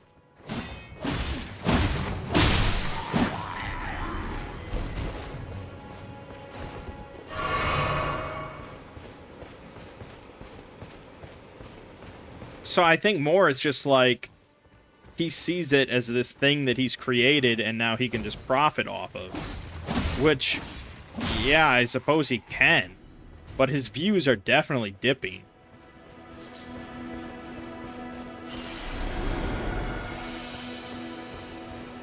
Now, I would hope for him. Although, yeah, I don't know. I don't know the James Rolfe's financial status or anything like that. Fucking Bugle Boy.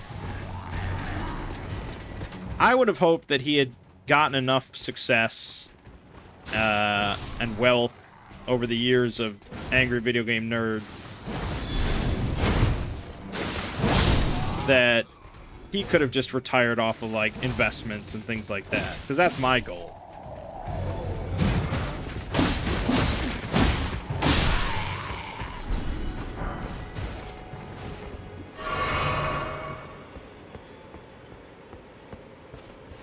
And then at that point, you just say, well, Nerd's done. Sorry. Enjoy the old episodes. But I don't know, because I know Mike Matei was like half of Cinemassacre. Because it was like Mike's actual YouTube channel. Like, Mike was the one that started the Cinemassacre YouTube channel or whatever. And Mike was the one that did, like, most of the behind-the-scenes stuff.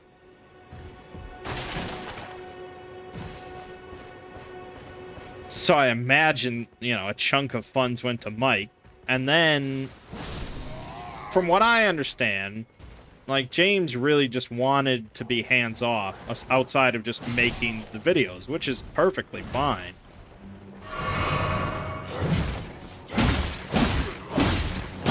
But that means that he's not, you know, on top of everything going on with financials and behind the scenes.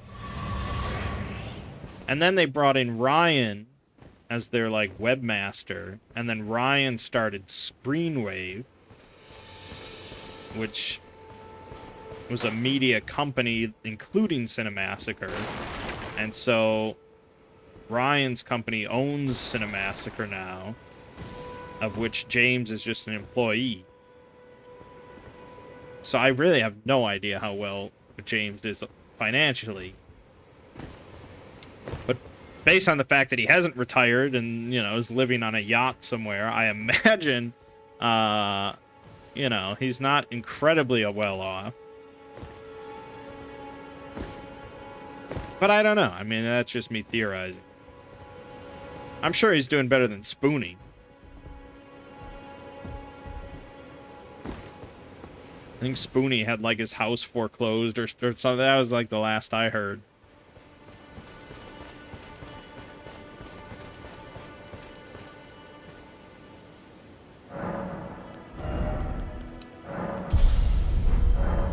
I don't know. I don't want to end up like Spoonie, and I don't really want to end up like the nerd.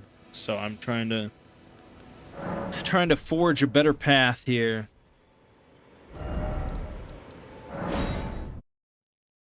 Fortunately, I don't involve any other people.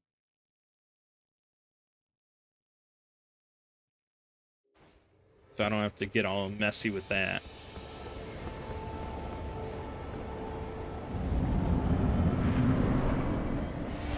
Alright, here we go again.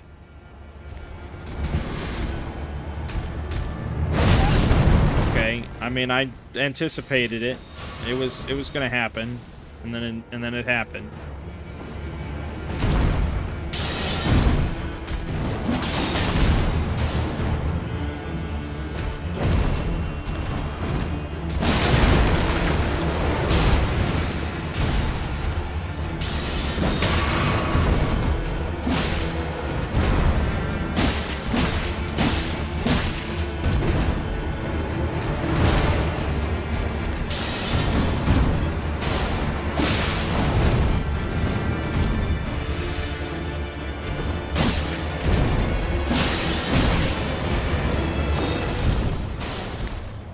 Now, just as a difficulty comparison, just so, you know, you can just see this.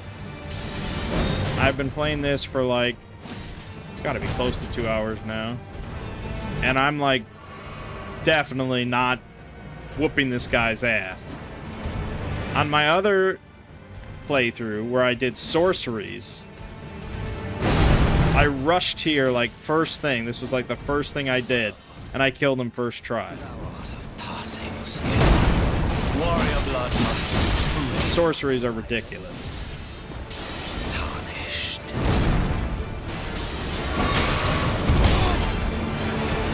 Put these foolish ambitions to rest.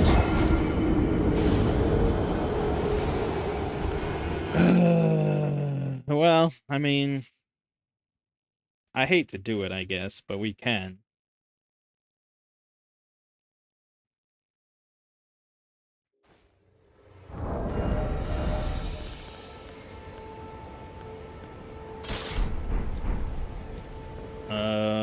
We can just do this and summon help.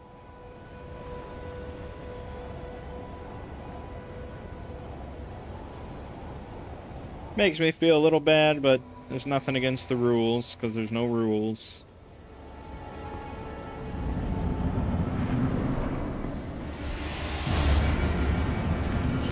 We could parry this guy.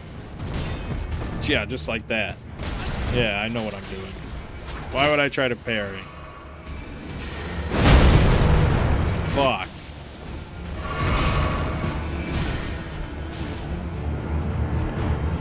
He does shockingly little damage, I gotta say.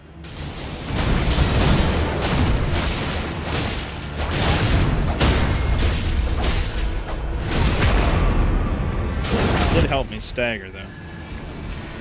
I'll give him that.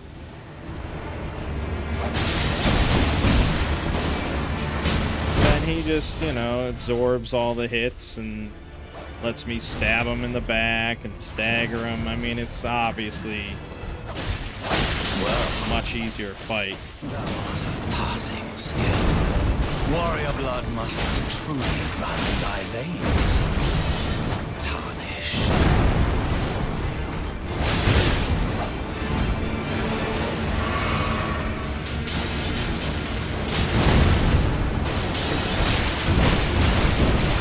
Blood loss there.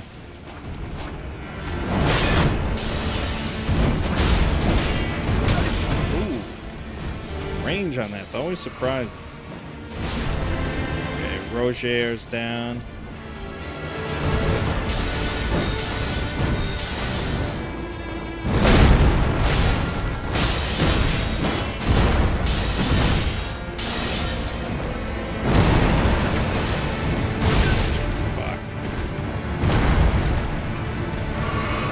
not easy. My damage is very low. I think Arcane build is kind of a later game build.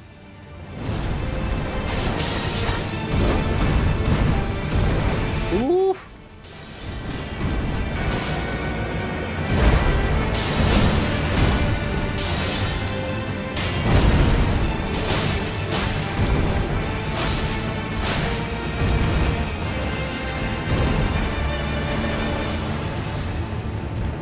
I didn't summon ashes, which I could have done as well.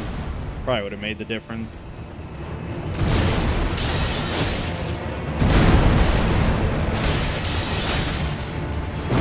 Yeah. Fuck! Arcane build and Mangg using a katana, even ripped off. It's an arcane katana, man.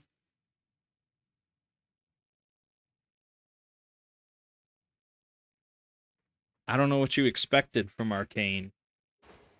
If it's anything involving a lot of arcane points, which is what I have.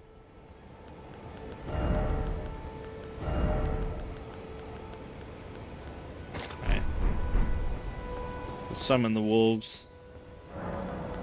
We'll really cheese this fight to end the stream.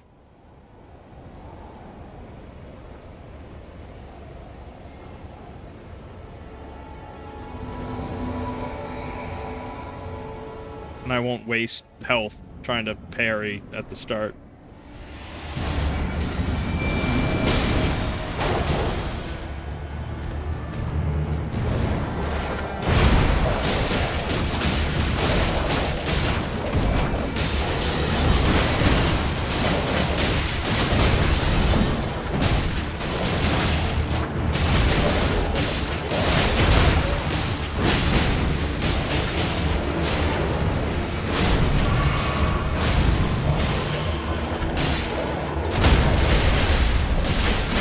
Blood loss, little crit action.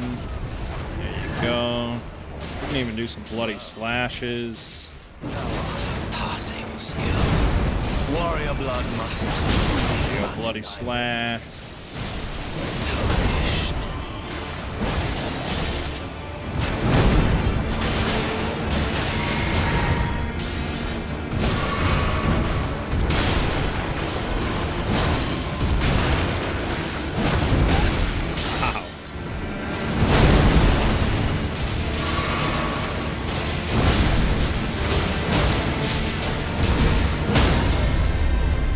Crit.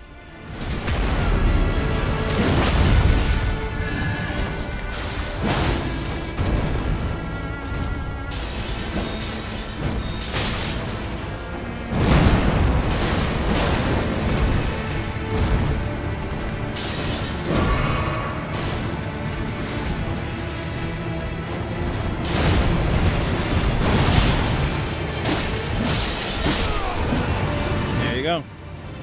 So, I mean, I think what you just saw, that was a good representation of, like, sort of the difficulty options. There's no easy, normal, hard mode at the start. It's just based on kind of your decisions, and how you approach fights. So yeah, me going in alone, that's definitely harder. Me going in with the NPC summon, that's easier. Me going in with all the summons, that's the easiest. And then, you know, difference between just hitting him with my sword or using my special bloody slash ability. Or if I would have used spells, that's even easier, where I don't even have to get near him. You know. That's why I think it's the most accessible Souls-like.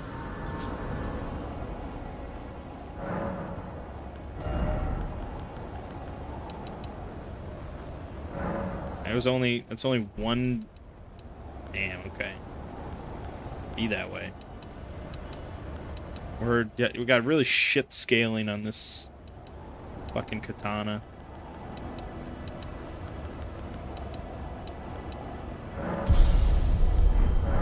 Alright. True Arcane build is the friends we made along the way. That's right. Alright, well, I think that'll do it for this stream. Good stuff. Good, fun stuff. Just a fun game. Obviously, though, there's plenty more Elden Ring on the way. So far, I've recorded 45 episodes of my Let's Play, which is a little over 50 hours of content. And I'm not near the end of the game. I don't know how far away from the end of the game I am. But there's at least a few big areas that I have yet to, like, explore. Or semi-big areas. So, yeah, I mean, I don't know what it'll top out at, but it's a big game. Alright, my name is Mangg. Thank you all for stopping by. This has been Mangg's Variety Stream with Elden Ring. I'll see you fine folks around.